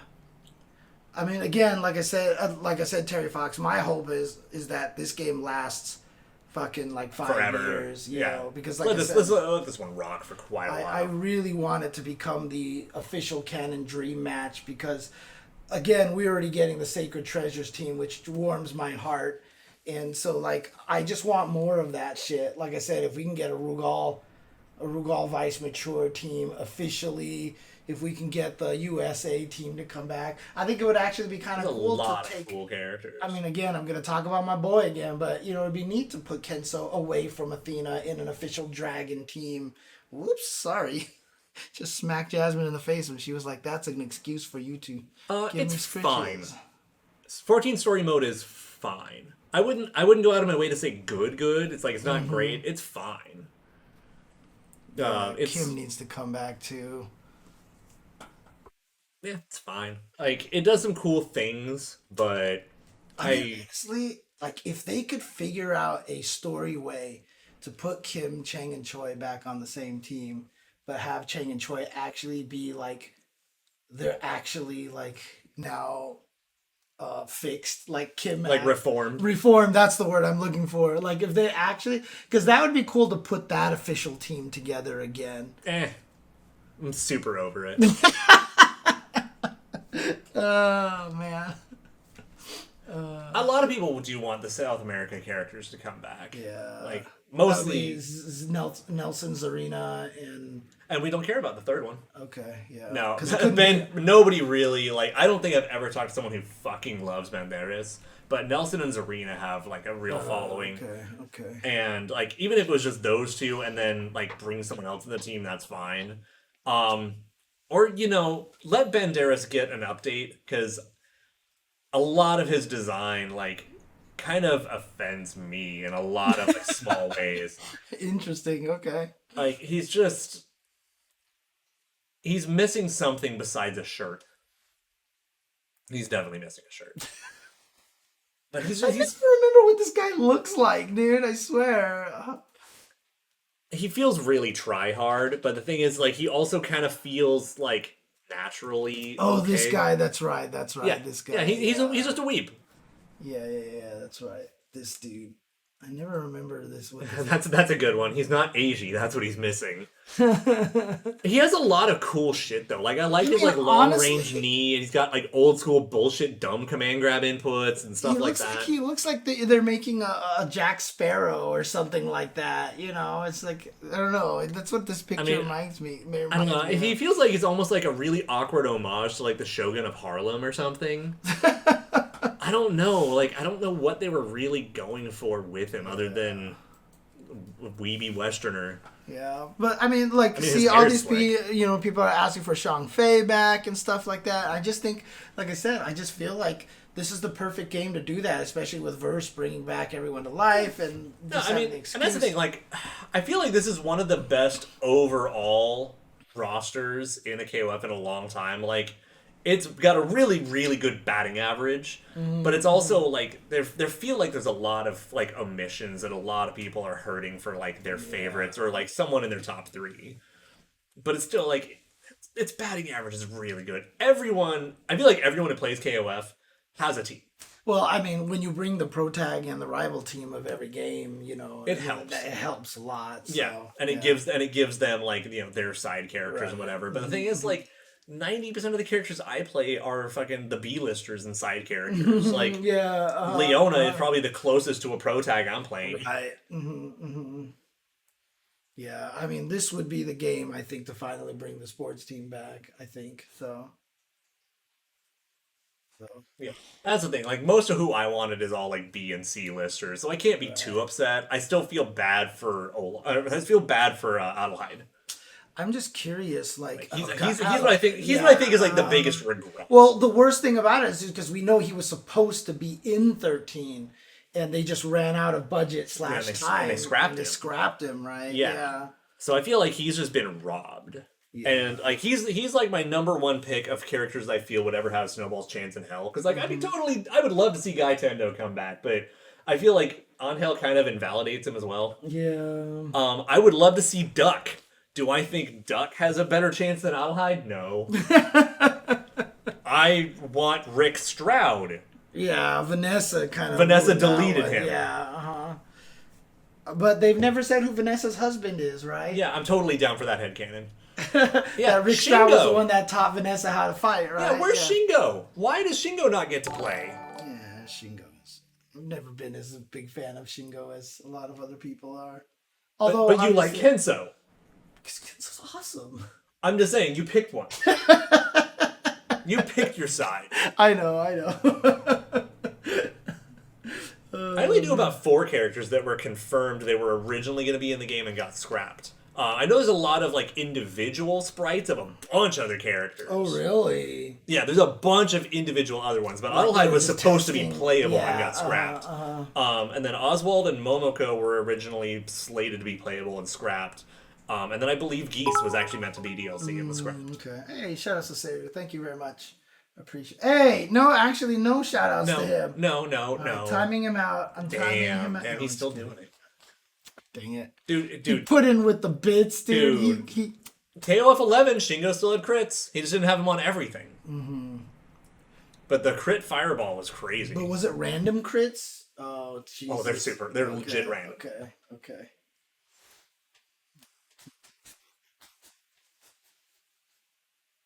Kenso is like half the reason I ever wanted to try pork buns. Because I knew who Kenso was before I had a real pork bun. Pork God damn it, now I want a pork delicious. bun. Delicious, That's dude. fucking good. They're delicious. But it's way too late to drive for one. Actually, yeah, it's super late. Yeah. Fuck it, I might actually just go get lunch there tomorrow. Oh, all the way out there? It's not that far. It's only like half an hour. Okay. So let's watch the Maxima trailer one more time and call it, I guess. Yeah, no problem. see here. And then I'll try to find the link for the Athena music I was telling you Right, about. yeah. It should be like in my history or something. And then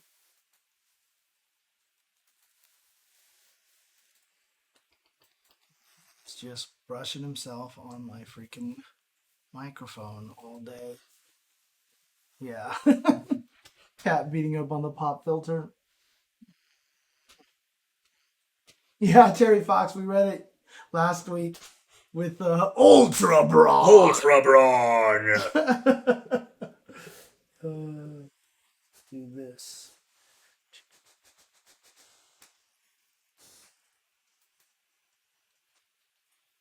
Yeah, if you could send me that link. Working on it. Here we go. Maxima trailer. I hate every ape I see.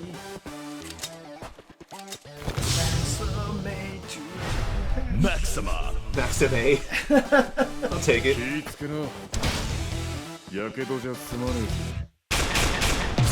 K-Dash. It's the only team that's named after someone right now. Ash will probably be named Team Ash, though.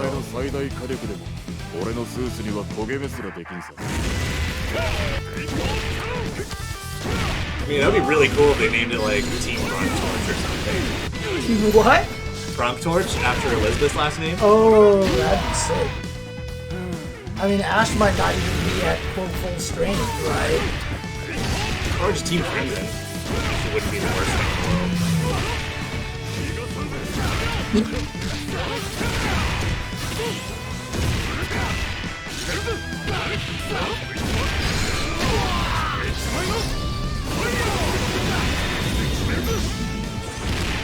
Bonk.